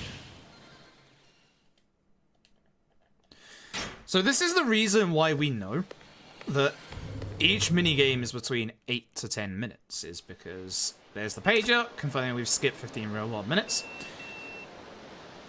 We know that from Chapter 5 it's higher than 5, and it has to be something that adds up twice to make 15.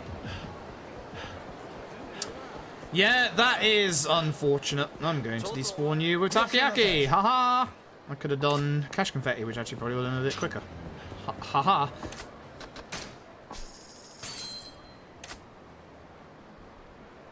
I really wish the Dragon engine had some skip for waiting segments, because there are 3 waiting segments in Judgment's Run. One of which we can go shopping in, the other one of which, or the other 2 of which we can't do anything in. Smell a waiting segment in 7. Yeah, same. They've been liking their waiting segments for the past couple of games. You've got 1 in 0, 1 in K2, 1 in 3 in Judgment. And I've tried a lot of things to get past those waiting segments and haven't found anything, sadly. This old method doesn't work, unfortunately, so... And getting into fights also slows stuff down, so you really don't want to.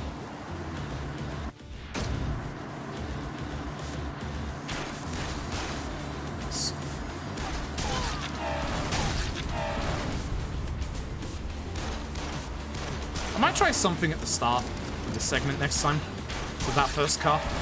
I have an idea.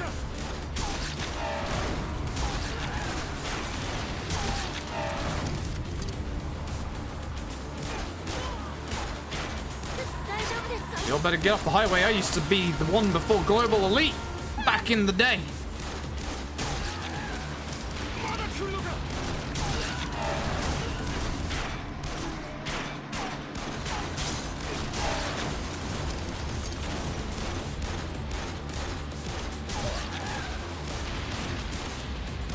That's cute. I could shoot the Afro guy early there.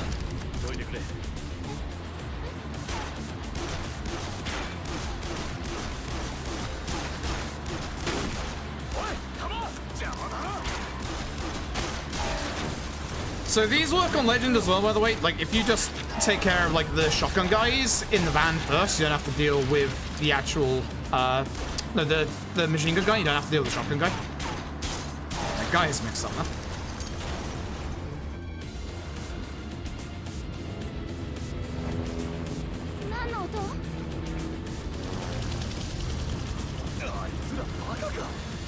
Much in the same way with this helicopter, you don't have to deal with the minigun guy, only the guy with a rocket launcher, which is good, because if you're on Hard or Legend, you do have to deal with all the rockets. Oh my god.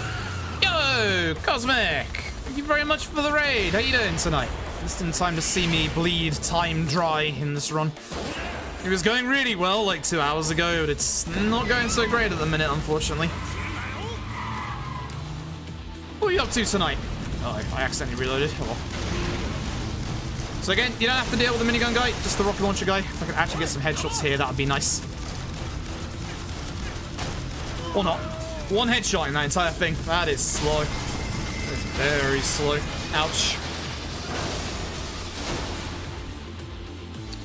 DMC1 PB attempts, preferable tournament. Nice.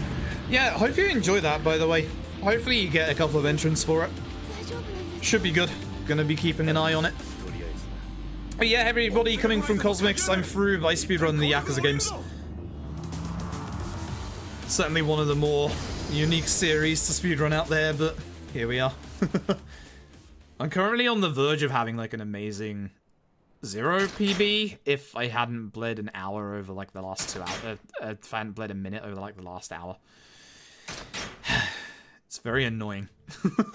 It's very, very annoying. The Yakuza games, the Yakuza runs themselves actually have quite a lot of RNG to them. You'd be surprised. And the RNG today has not been nice. I've had 2 random encounters and this run is optimized for 0. So we're going to start with this cart here. Hopefully take care of these guys here. And then we're going to intentionally go into these barrels. Please don't run away, fella in the back.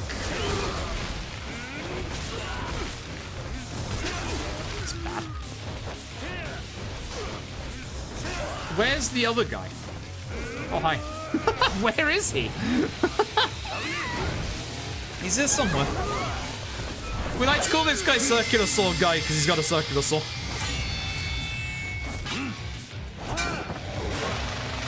So any HP the Circular Sword Guy has left over will be taken into the final part of this fight. He likes to attack at the start of this, so we're just going to be a little careful. Please charge me so that I can pick up the barrel. Or not this time. He has a lot of hyper armor, which is why you really don't want him to kind of hit you. You get pipe for rising up? Sure. So as you can probably expect in this area, you'll see it. 2 gas cylinders on the right. Those are what we're going for. Oh, we're going to be losing time coming out of this chapter, alright? Nice. Shoot me to the right. There he goes. There he goes. So the unfortunate thing is the guy at the top also has a hit left on him, as well as obviously Circuit Sword Guy with 2. 3 if he guards. Using my hyper armor there. This guy's aggro, so I know he's going to run towards me, which is why I went after Circuit Sword Guy first. Usually you go after the guy who's on his own, because Circuit Sword Guy will like to run to you. Oda's not having a good day. Poor Oda. And that's the end of the chapter, where we bleed out another 4 seconds. Good. This run isn't dead because I can save about a minute in the finale, provided things go well. And asking the finale to go well is like asking for a miracle, so good. Probably not going to happen, unfortunately.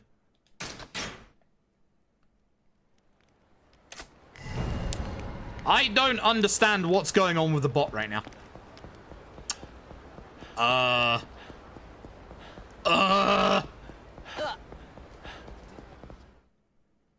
What the fuck is going on with the bot? Who broke the bot? I'm banning the bot. I'm actually going to ban the bot. Give me 2 secs. Fuck me. What is going on with it? Bot, stop! Fucking get timed out. Go on, fuck off. Jesus Christ.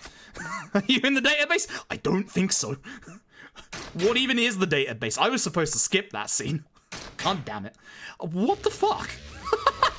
Sorry about that. I don't understand why the bot just decided to expose. Not even my bot. It's my friend's bot. I don't even know how it works. We'll, dealing with that in a bit. Oh, he was the one with laser speed, damn it.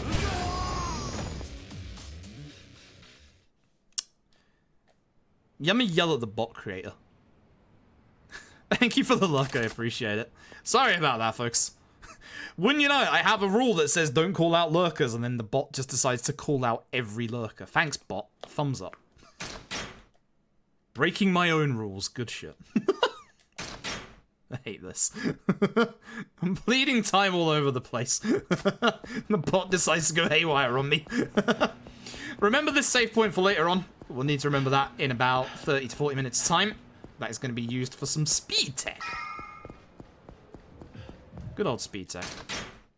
We just got shot, by the way. It's very important for this cutscene, because as you will see here, nice gunshot wounds. They don't exist. So what we're going to do is going to start off by taking care of this guy, or at least moving away from these two. We're going to be going to our abilities and getting the last upgrade of the run, Essence of the Beast Torment. You'll be seeing this real soon. You need to come out of this fight with full heat, so we're not going to be using it too much. Quick hit on this guy. We need to hit this guy next. Those two, the first guy took out, and then this guy, are the enemies with the most HP in this fight. Reasonably okay. We'll take that.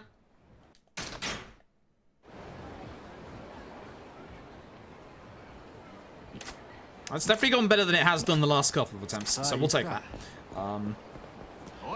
This is the Vincent Crossroad. There's a fight spawn in front of it, which is really bad. These three on the right. That is really bad. Hello.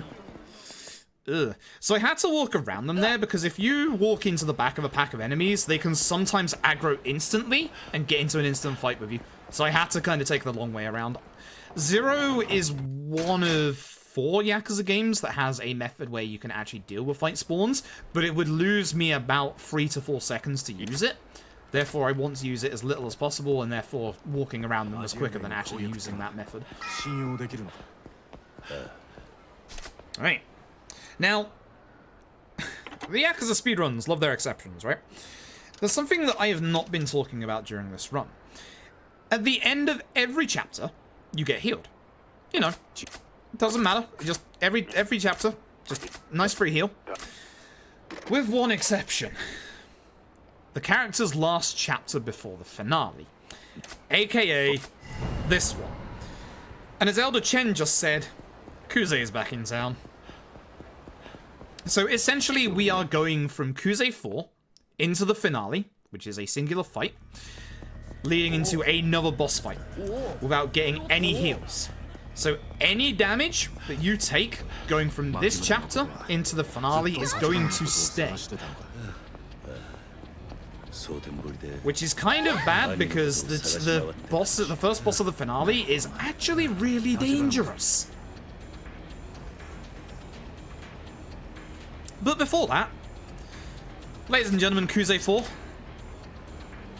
Some fight scene intros you can't skip in these Yakuza games, and you can't skip this one. Enjoy it.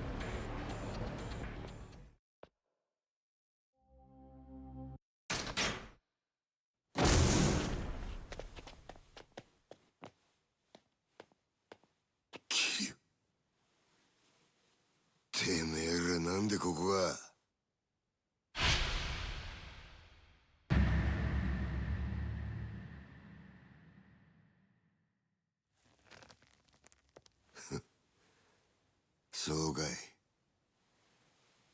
い。なるようになっちまうもんだな。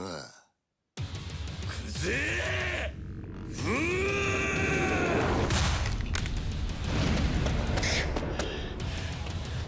That never gets old. Sailor to Kuze round 4. Now, you don't need to keep your heat for after this one. Remember that all of our damage comes from having our heat in the 3rd bar, but what we're going to do is going to start off with a normal combo. Straight into Kuze. It's a shame. Say hello to Essence of the Beast Torment, which is HP bar. It's an entire HP bar's worth of damage. For free. So let's go into this corner, grab this trolley, start to work on some of the other guys that Nishiki is working on to build our heat back up. Damn it. Didn't mean to pick up the torso. It was so far away as well. Take that. I need to fight Kuze here. Wanna hit me again so I can Essence the Beast Torment you again, maybe? If Nishiki at any point grabs Kuze, do that heat move, because it does more damage than an Essence of the Beast.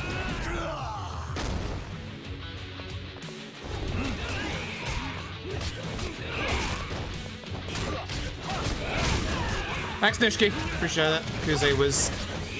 This guy has been aggressive all fight. He goes away now. Ah, he did it. But it's still a bit quicker at this point to just punch Kuze. Bad Kuze fight. Very bad Kuze fight. Shame. But we're not going to lose too much time, thankfully. A few seconds, but not too many. Cool. I'll take a 2-second loss, because that was a very bad Kuze fight. We had a good Kuze fight, we could have saved some time. So again, reminder, do not get healed after that chapter. So that damage right there is going to get taken into the last chapter of the game. Right into another boss fight.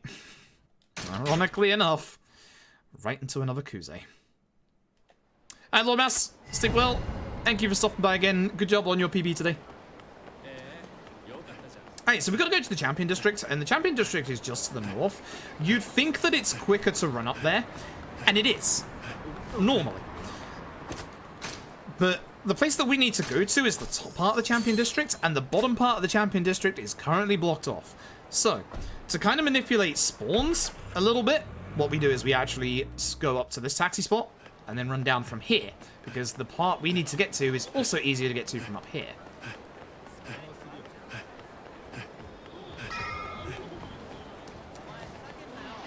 Ah, one thing. Very important thing, actually, that I forgot to mention about Majima in Kamurocho and Kiryu in Sotenbori is that when the character is not in their main city, so for Majuro it would be Sotenbori and for Kiryu it would be Kamurocho, there are no sub-stories, there is no shakedown. So at this point, Shakedown has only got one last opportunity to turn up at the end of the run. Hopefully he doesn't, because there's not many places we can run.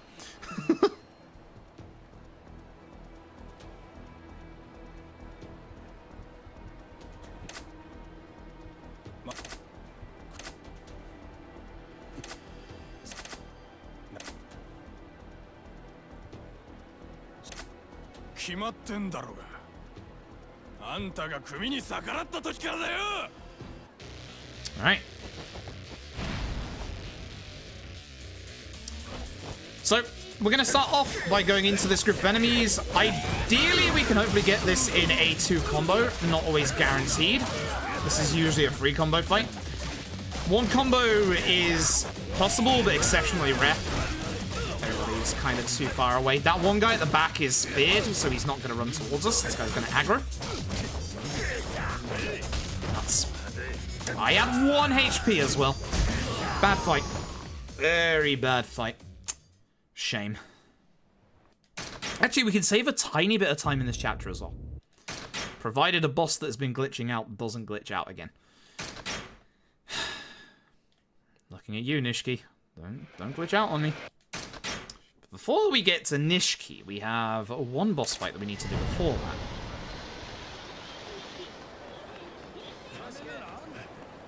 So, we're trying to find this guy called Kazuma Kiryu, funnily enough.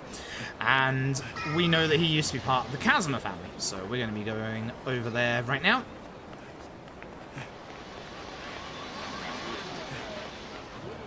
There we go.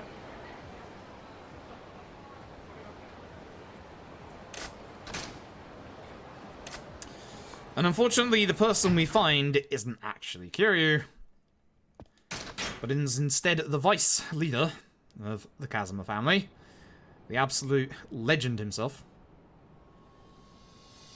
Kashiwagi.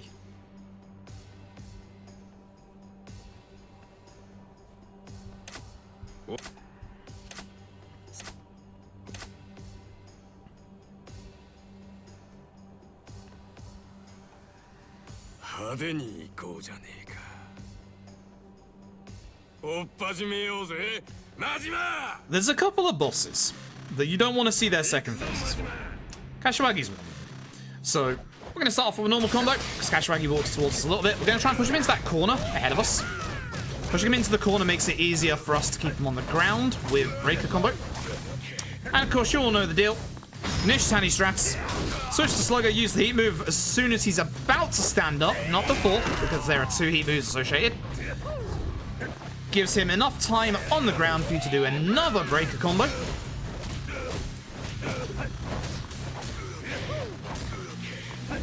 And do it again. You think this looks easy? It's not. These bosses can get right out of this if they want to. So we have to be a little careful.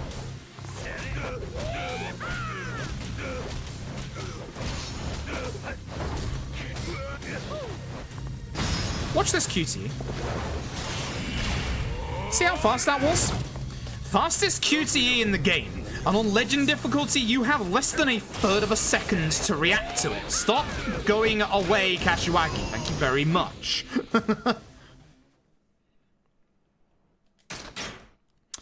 That QTE you have less than 1/3 of a second to react to on Legend, and if you don't get any HP upgrades on Legend, that attack does 7/8 of your HP bar. The most dangerous QTE in the game, by far.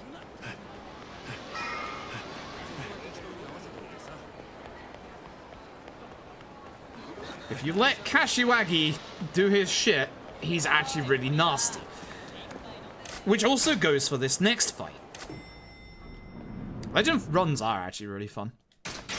They use a lot of the same strategies as well, which is interesting. It's Nishiki time. Now, Nishiki here is standing right next to a couple of chairs. Watch his HP bar. Oh, especially when he walks into them. Watch his HP bar.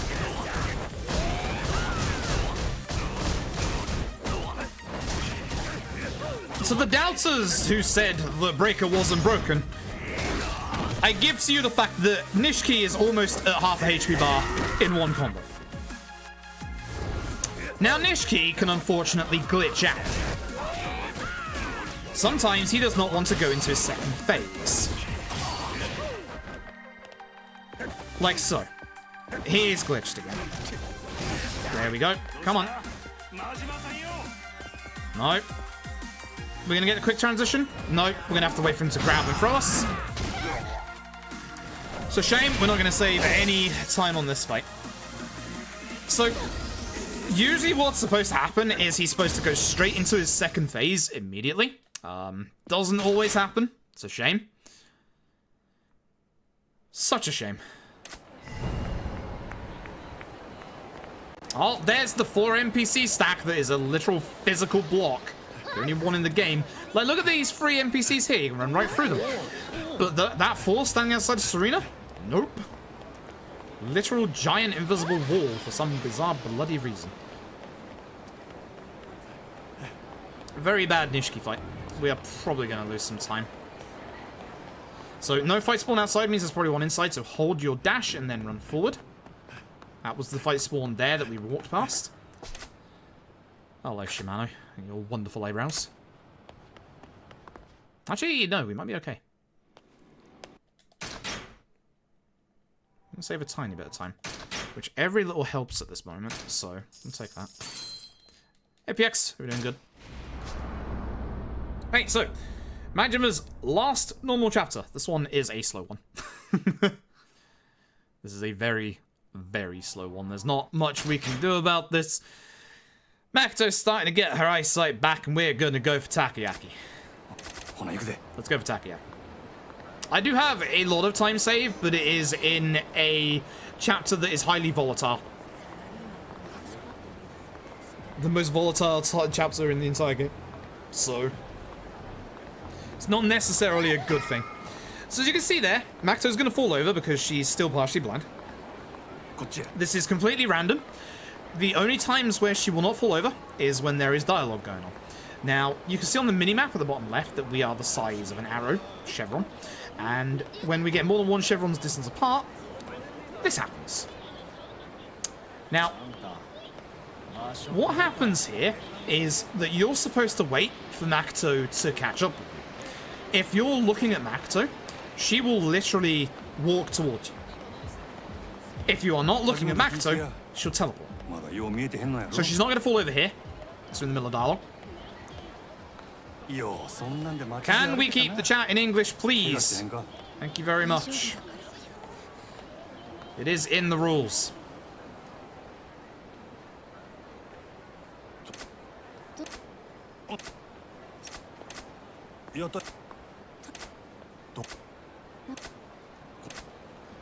So, second part. We don't want to bother waiting in that line, apparently, so off we go. I literally have a $50 bounty for this bit for anybody who figures out a way to run in this segment. I don't think it's possible. I don't know if it's possible. I hate this part. It must be doable within the game. No mods allowed, no load saves, etc.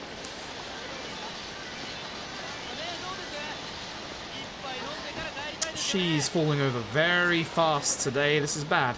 I wanted to fall over around this corner because she can get caught on those boxes we just passed. Okay, it looks like she's fine. So again, she's not going to fall over until this conversation is done. It's a much smaller one. It is now done. Give her a couple of seconds and there you go. I'm going to make her teleport one more time. There you go. This way, if she falls over again, she won't end up ruining this. How much would running here save? Probably about a minute to 2 minutes. See that? You see how that lamppost looks like you can walk around it? No. No, there's an invisible wall. No. It's the one thing I hate about the old engine is that there are invisible walls everywhere to stop you going out of bounds. The new engine, you can walk right between that lamppost and the bin. This engine? No. No such luck. Running here would literally save between like a minute to 2 minutes. Like, yeah, Makoto would be teleporting all the time, but it'd be instant because she's stood up. And by running, she would probably fall over a lot less as well. Constant teleportation.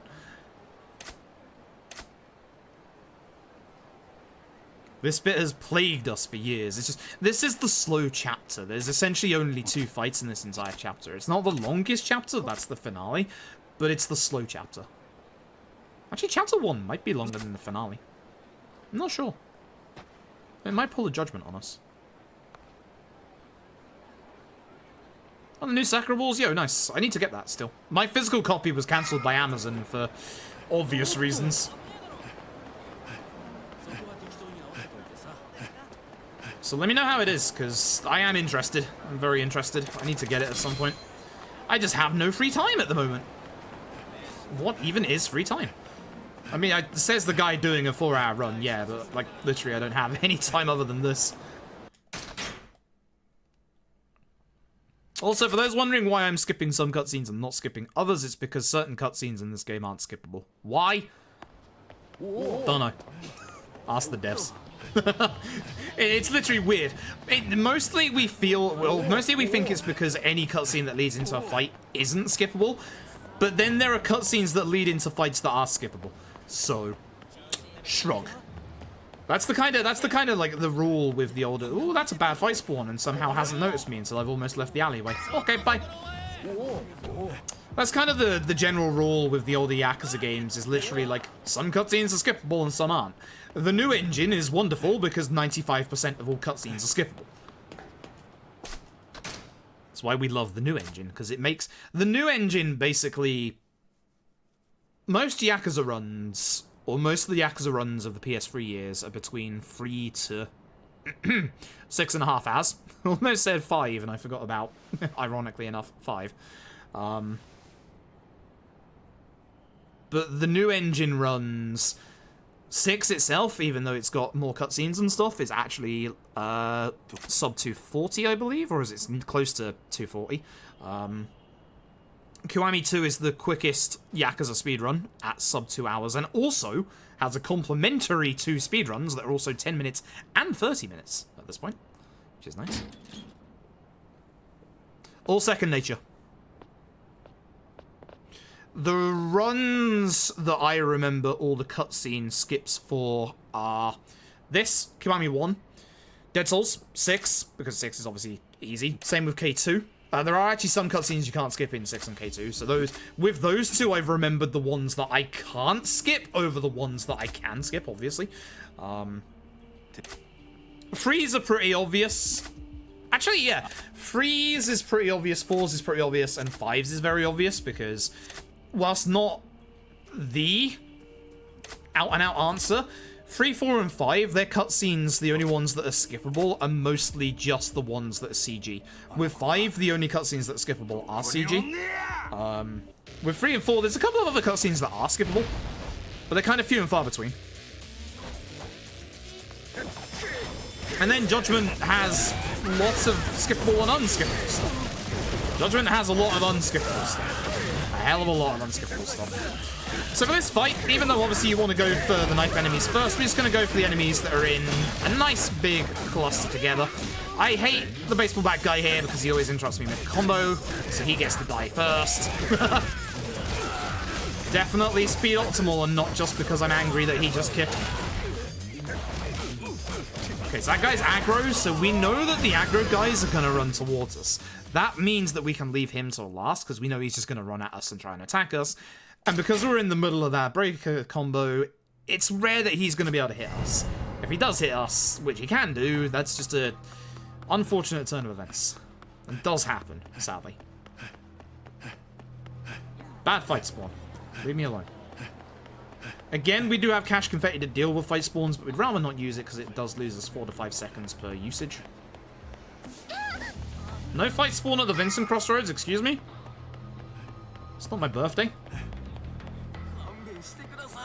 That crossroad right there is, we call it the Vincent Crossroad because it's right next to the bar Vincent.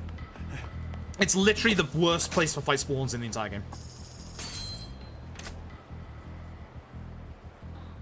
with the Champion District entrance coming a very close second. Alright, so there's only 2 more fights in this chapter. Like, there's not much to it. There's no bosses, it's just a bunch of dudes.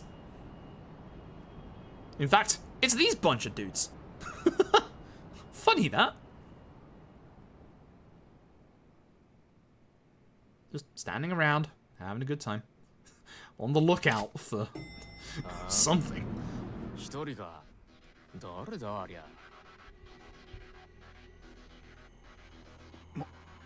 マジもうっさいわボケ。え？お前らに構ってる暇はないんや。道明けな血見るだけやで。さっさとどかんかい、ボケが！ Alright, so again, there's no real tier of enemies, no one's got weapons in here, just go for the big cluster of enemies. We're gonna start on the right and go in a counterclockwise direction. The way that we're going, straight left. So we took care of the quote-unquote leader of this group of enemies, which made most of them actually get feared. So it's not good. Kinda wanted to leave it to last, but... You can see that there is 2 enemies aggroed. One I just kicked, and that guy. This is why aggro enemies can be bad. They also have more hyper armor, which stops me from being able to hit them, because they'll interrupt me out my combo. Stop this right now. This is why aggro enemies, or too many aggro enemies, can actually be a bad thing. I can't actually hit them. It's insane. Now die. Other guy is aggroed. I should have held off on that for a second. Very bad fight. Very, very bad fight. And again, we don't want to lose too much HP out of this chapter. And there's still one more fight. Unfortunately, this fight has a large lad in it, and we don't like large lads around here. They drop kick us. Start. Go counterclockwise again. Just go for the big cluster of enemies. Once we've dealt with a certain number of enemies, there will be an extra enemy spawning in. So again, keep an eye on who is feared and who is actually aggroed. We have at least 3 aggroed enemies. I believe it's 4. Yes, it is 4. Well, we just took care of one of them. Gonna move... What the hell? How another combo? Move away from them and then go back into them so I can get my combo off. 2 more enemies until Large Lad, I think. There's one. Nope, it was free. It was free. Oh well. Here he is. The large lad himself. So large lads have lots of hyper armor and they drop kick you out of your combos, as you're probably about to see here. He even has hyper armor on the drop kick. That's not cool. That's really not cool. Also, they counter you when you attack them, so don't do it. You know what? Heck you. If he's going to guard everything, just keep moving. Oh boy, this is some nice time bleed. Look at this.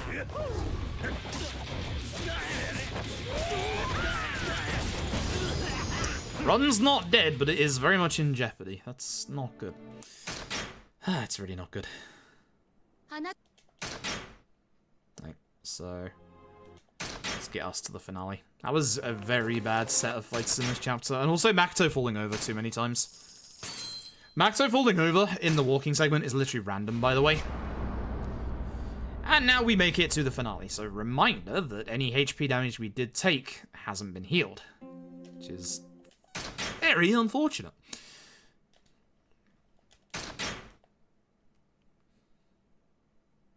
So, back to Kiryu. Remember about 30 minutes ago? 35 minutes ago? I asked you to remember a phone. I'm going to be going and using that phone right now.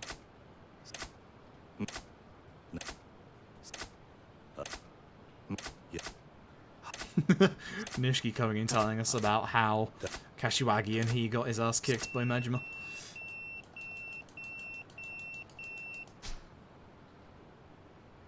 So, we have a call from an unknown number. It is Sarah. We have to go and speak to him. Once we've used the phone to speak to Sarah, he is going to be at Elder Chen's restaurant in Little Asia.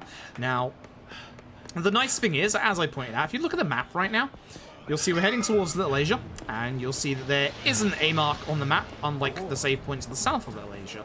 Well, fun fact, when we go into the entrance of Little Asia, oh look, all of a sudden there's a marker on the map. Remember that phone we saw earlier? Yep, it works. And it is the closest one to where we have to go next.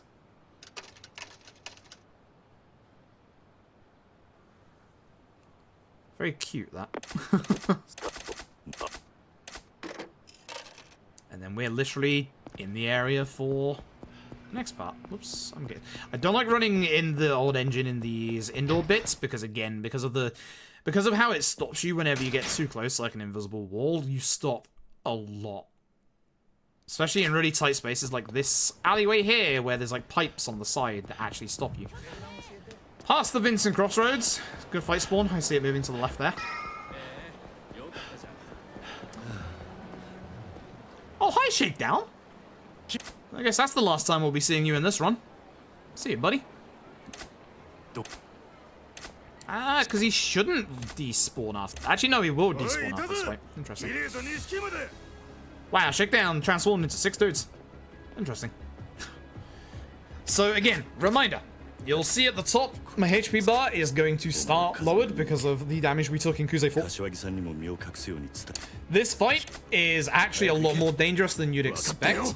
We have one guy with a baseball bat, one guy with a knife, and one guy with a stun baton.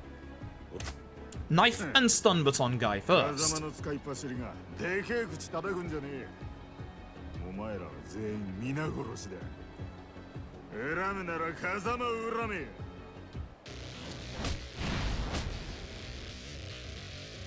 So, start on the left. That's why we don't like baseball bat, guys. So I'm gonna go over here, grab this sign, and hopefully hit as many people as I can. Very careful of stun baton guy because his attacks are faster than our attacks. We're then going to pick up the electric baton because the only person, or the only people who can actually guard against the electric baton hits are the guys with the baseball bat and the knife. And the baseball bat guy's already gone down. We are at half HP, which is not great. Anytime you break a normal enemy's guard, they will always go into their fear.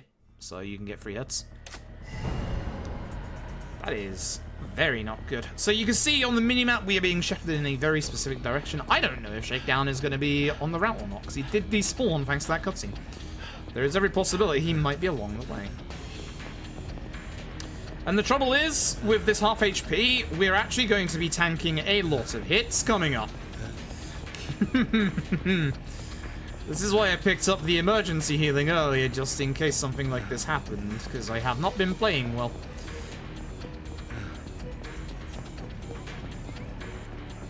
Looks like Shakedown is not around. No fight spawns either, what the heck? Although I'm complaining too hard, I need to get over here as fast as possible. You can see that all of a sudden, there are no pedestrians anymore.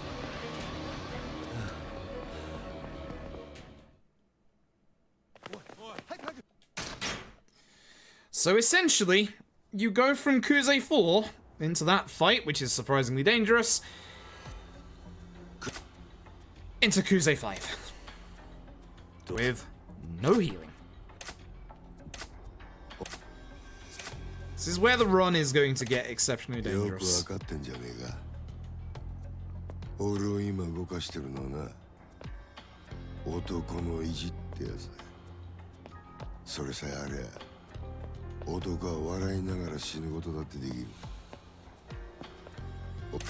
So we actually have a optimal way that we deal with Yakuza 5. We do this every single time.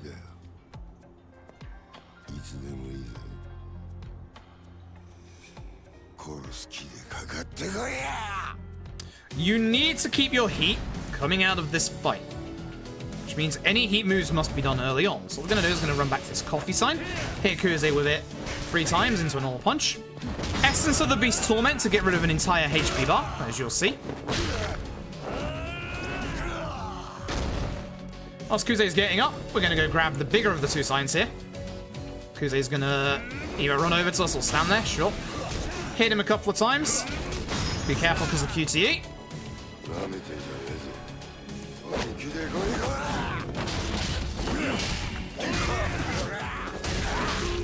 Say hello to the best no-sell you'll ever see in your life. Good hit. We have 3 hits left on the Telephone Club sign. We're going to use them against Kuze while he's on the ground because he can't guard. It's unfortunate. Kuze is going to try and kill me now. Grab this other sign. He might also start dodging. Yes, like this. Kuze loves to do that. Just bait him into attacking and then you can hit him again. That's a 10-second loss to Kuze. God damn it. It's bad. It's really bad. Run is on the verge of death right now. Ugh. And now comes the horrible split. This is the split that will determine whether we get a PB or don't get a PB.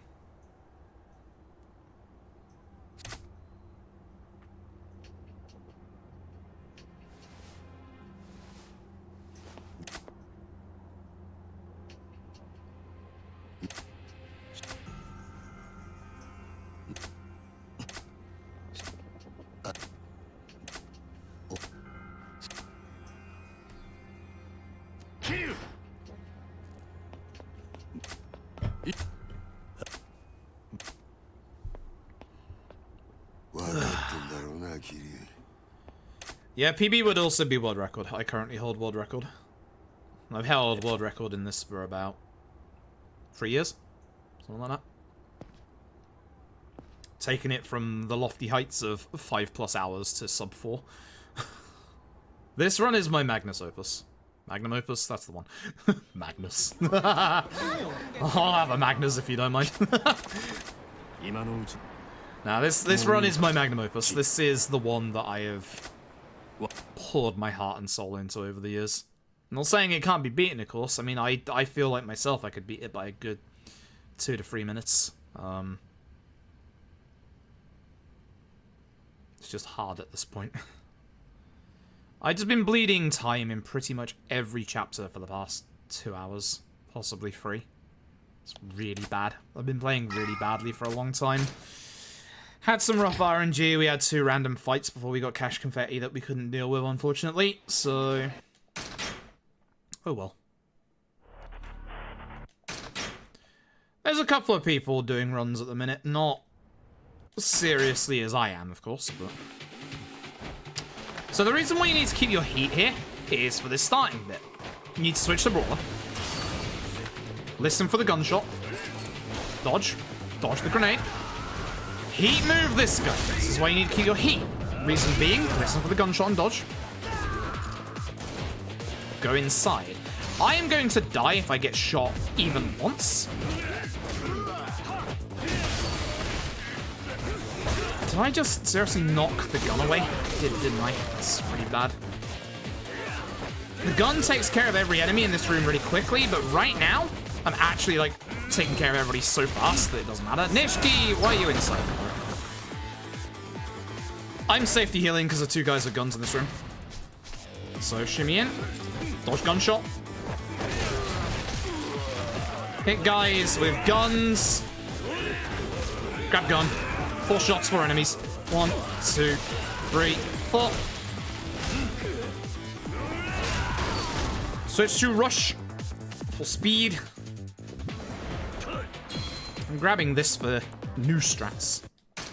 New strats. Hell yeah. So gonna run along the wall to the left. That's the closest point where this fight transition is. Say hello to a large lad. There's a lot of large lads in this old finale. Nara, thank you for the host. Nara, don't look. It's the finale of the game. Spoilers, my dude.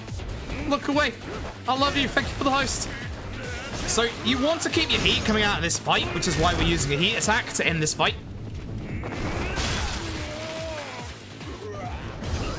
I wanted to switch to brawler, damn it. Could have saved some time there. This is why we picked up the safety heal. Because the safety heal gives us heat. So we're going to switch to brawler. We're going to use one of those stamina royales we just picked up. That way we can do this to this guy. Thank you for the look, I appreciate it. So now we're going to go into what we like to call gun corridor number 1. Reason being, hi, there's 2 guys with guns. I don't like that you just grabbed me. Please shoot somebody. Perfect. Okay, gun guy is alive. No, it's not. Gun guys are the problem in this gun corridor, obviously. Oh no, this guy is alive and he's hitting me. Please stop. I want the gun. I want the gun. Like. The vision is augmented. Good. Have you had a good stream now? I know you've been playing this for the first time. Don't look. It's finale. 3 large lads. And lovely, dangerous drop kicks. So we're just gonna go to the right, grab a deck chair, and start hitting them with deck chairs. Again, we might use a heat attack or 2 if the opportunity arises, but they are pretty much just massive amounts of guard, hyper armor, knocking me about. Hitting them with the furniture is quicker than using the heat moves, which is why we're not bothering with that. If any enemy is on the floor, aim for them because they are the ones that are going to go down quickly. And now here comes gun corridor number 2. Shimmy through the gate. Oh no, I don't like the guy on the right. He's in a bad place. Dodge! Okay, so here's the reason why guns are bad, is because you don't have any iframes when you get shot. So when you get shot, and you're going down on the ground, and the other gun guy is already aiming a shot at you, yeah, you're getting shot twice. Switch back to Beast before we go up, and we are at full heat, full Golden Fist for the final boss. Next up, here comes the part where the run is going to live or die. We're going to start off with a breaker combo, kicking all the furniture into everybody. Massive amounts of damage. Aim for this guy in the suit, the dark suit first. He has the most damage and guard. The guy at the top is aggro and he'll come to us.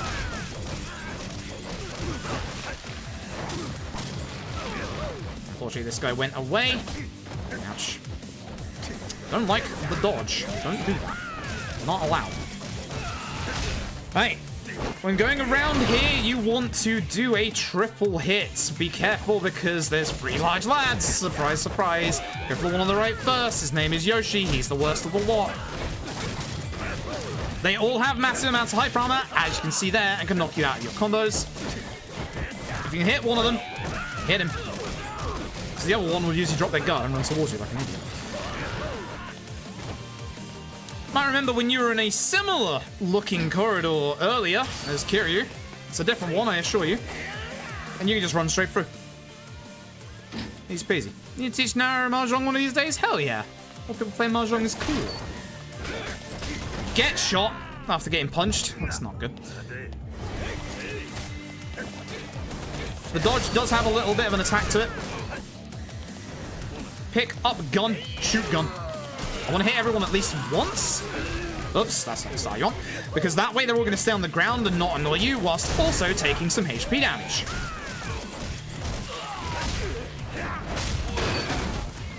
Right, this is the part where the run lives or dies. There is a shotgun in the next segment that can despawn through the floor. If it doesn't despawn, we save about 45 seconds. Dodge the guy with the gun. Grab the guy with the gun. Bring him to the wall and use a heat attack. This should hopefully not despawn the gun and also keep every enemy together. Very important. Grab gun. Use gun. Unfortunately, we aimed at the wrong fucking people. Wait, there's still a hit left on the shotgun. Hold on. I really wanted him as well in this shotgun blast. Savage. Usually you can take care of everybody in 2 shotgun blasts if they're all lined up. And now comes the room we can die in. Everybody clap. Say hello to this asshole and his 2 friends with guns. The asshole in the middle loves wrestling. He does a lot of wrestling moves, such as flying DDTs. The assholes with the guns, I mean, they have guns. It should be pretty obvious what they do. And this asshole who loves his wrestling moves doesn't take that much damage from gunshots. I'm intentionally doing this move because I don't like him. Oh, look, he just knocked me down with the power of rushing towards me. Thank you. And he also countered me and blocked me out of my combo. So we're going to use a combo by going away from him. Die. Please, because I'm so close to saving time here. Hate this fight. For safety, grab the one and only healing item we get in the game. Because, oh boy, here we go. That was an okay finale. I just want to point that out there. Not great, but okay. We take okay at this point.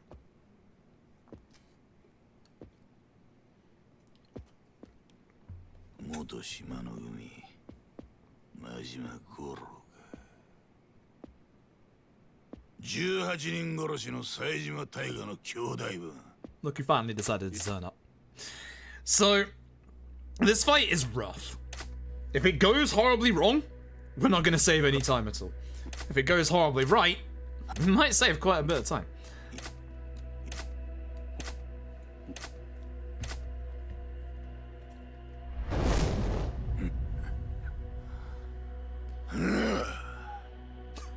Old man grunting noises.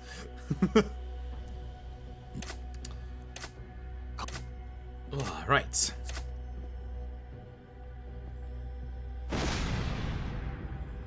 We will know after this boss whether we're in PB range or not. Not necessarily PB, things can still go horrifically wrong. We've had bad fights. This fight has been bad over the last couple of attempts, so hopefully not. So, we're going to start by moving to our left. Boss is right. We want to push him into that furniture you can see on the right. It's a little finicky. It's a good angle. That's a very good angle. We stop guarding because all the hits are now being lost. So we're going to use Nishtani strats to try and keep him down as long as possible. Unfortunately, losing a lot of that furniture with him guarding loses a lot of the damage we could have done, which is going to cost us a good bit of time. But we're still going to keep attacking anyway. Keep him in this corner because it's a good corner to keep him in to keep him down on the ground. He is one of the bosses that you really do not want to see his second phase for. His second phase is nasty. He is in range of going into that second phase now. There is a second set of furniture here, if you can push him over to it. Which we can. So again, remember you have to see every mid-fight QTE, so let him get up. 1 HP, you cannot kill bosses until you've seen the mid-fight QTE.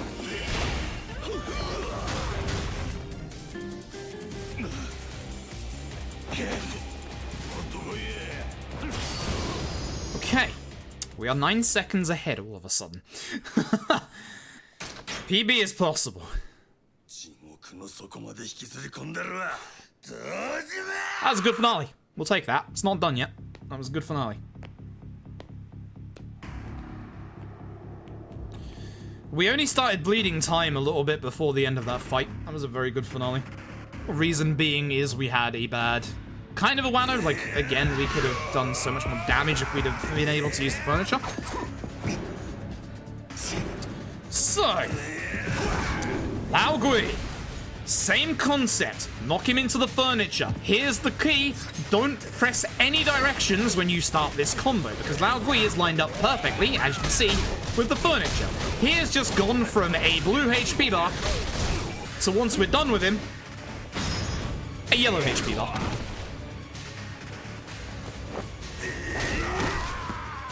He's down to a bar and a half. Again, Lao Gui is one of these enemies we do not want to see a second phase. Keep him in the corner. This allows us to keep him down with Nishtani strats. He is one of the bosses that can sometimes decide to just get up if he wants to. This is a very good Lao Gui. This is an exceptionally good Lao Gui. We're going to do a few hits to get him up faster so that he phase transitions. Or he'll glitch out again. That's fine. That's not fine. I'm okay with this. You don't want to see this phase. So we hit him, goes into the last phase. He probably won't be 1 HP, but it'll be close enough. Strong gun, weak sword, you decide. Hey, yeah, this one is probably my magnum opus. I have optimized this to ridiculous lengths. Lao Gui's HP should now be down to almost 1. Oh, that is 1. You know what's going to happen here. Boop. Very nice quick transition as well, because we quickly went into that phase. And now time for the final fight. This is going very good all of a sudden. This can still fuck up. If we do not get the QTE skip at the end of this fight, we will not PB. Simple as that. So, start off with an entire combo. Hit him while he's down. This fight always goes the same way. Essence of the Beast Torment. 1 HP bar gone from his HP bar. Bye-bye. This puts him in range for his next phase. Do a quick cheeky 2 hits as he's on the ground. There you go. Gets him up quicker. So, this is the dangerous part. Looking at my HP, we're at half. We could lose all of that almost instantly. We got to be careful here.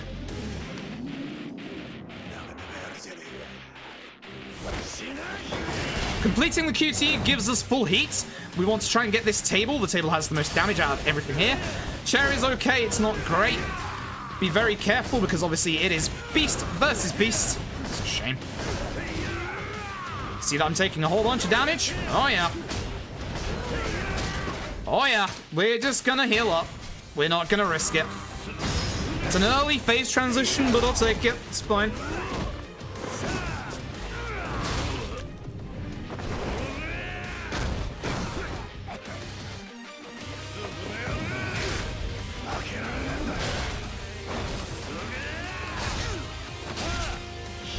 What we want to do here is we want to Essence of the Beast torment him when we can get him to 1 HP from it.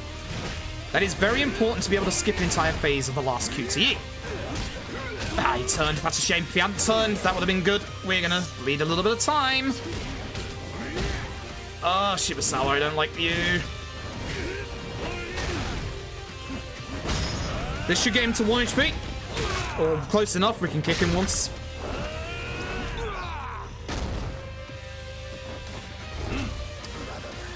We might... I think we should be okay. We might miss it. I don't think we'll miss it, but we're going to bleed time because of getting hit twice. So you usually go through 2 entire phases of this bit right here, but because he's on 1 HP, it skips the second phase. You go straight into another QTE, another normal prompt after this instead of another square mash. You see we're bleeding a little time. And then... Oh! Sub 359. There it is. Holy shit.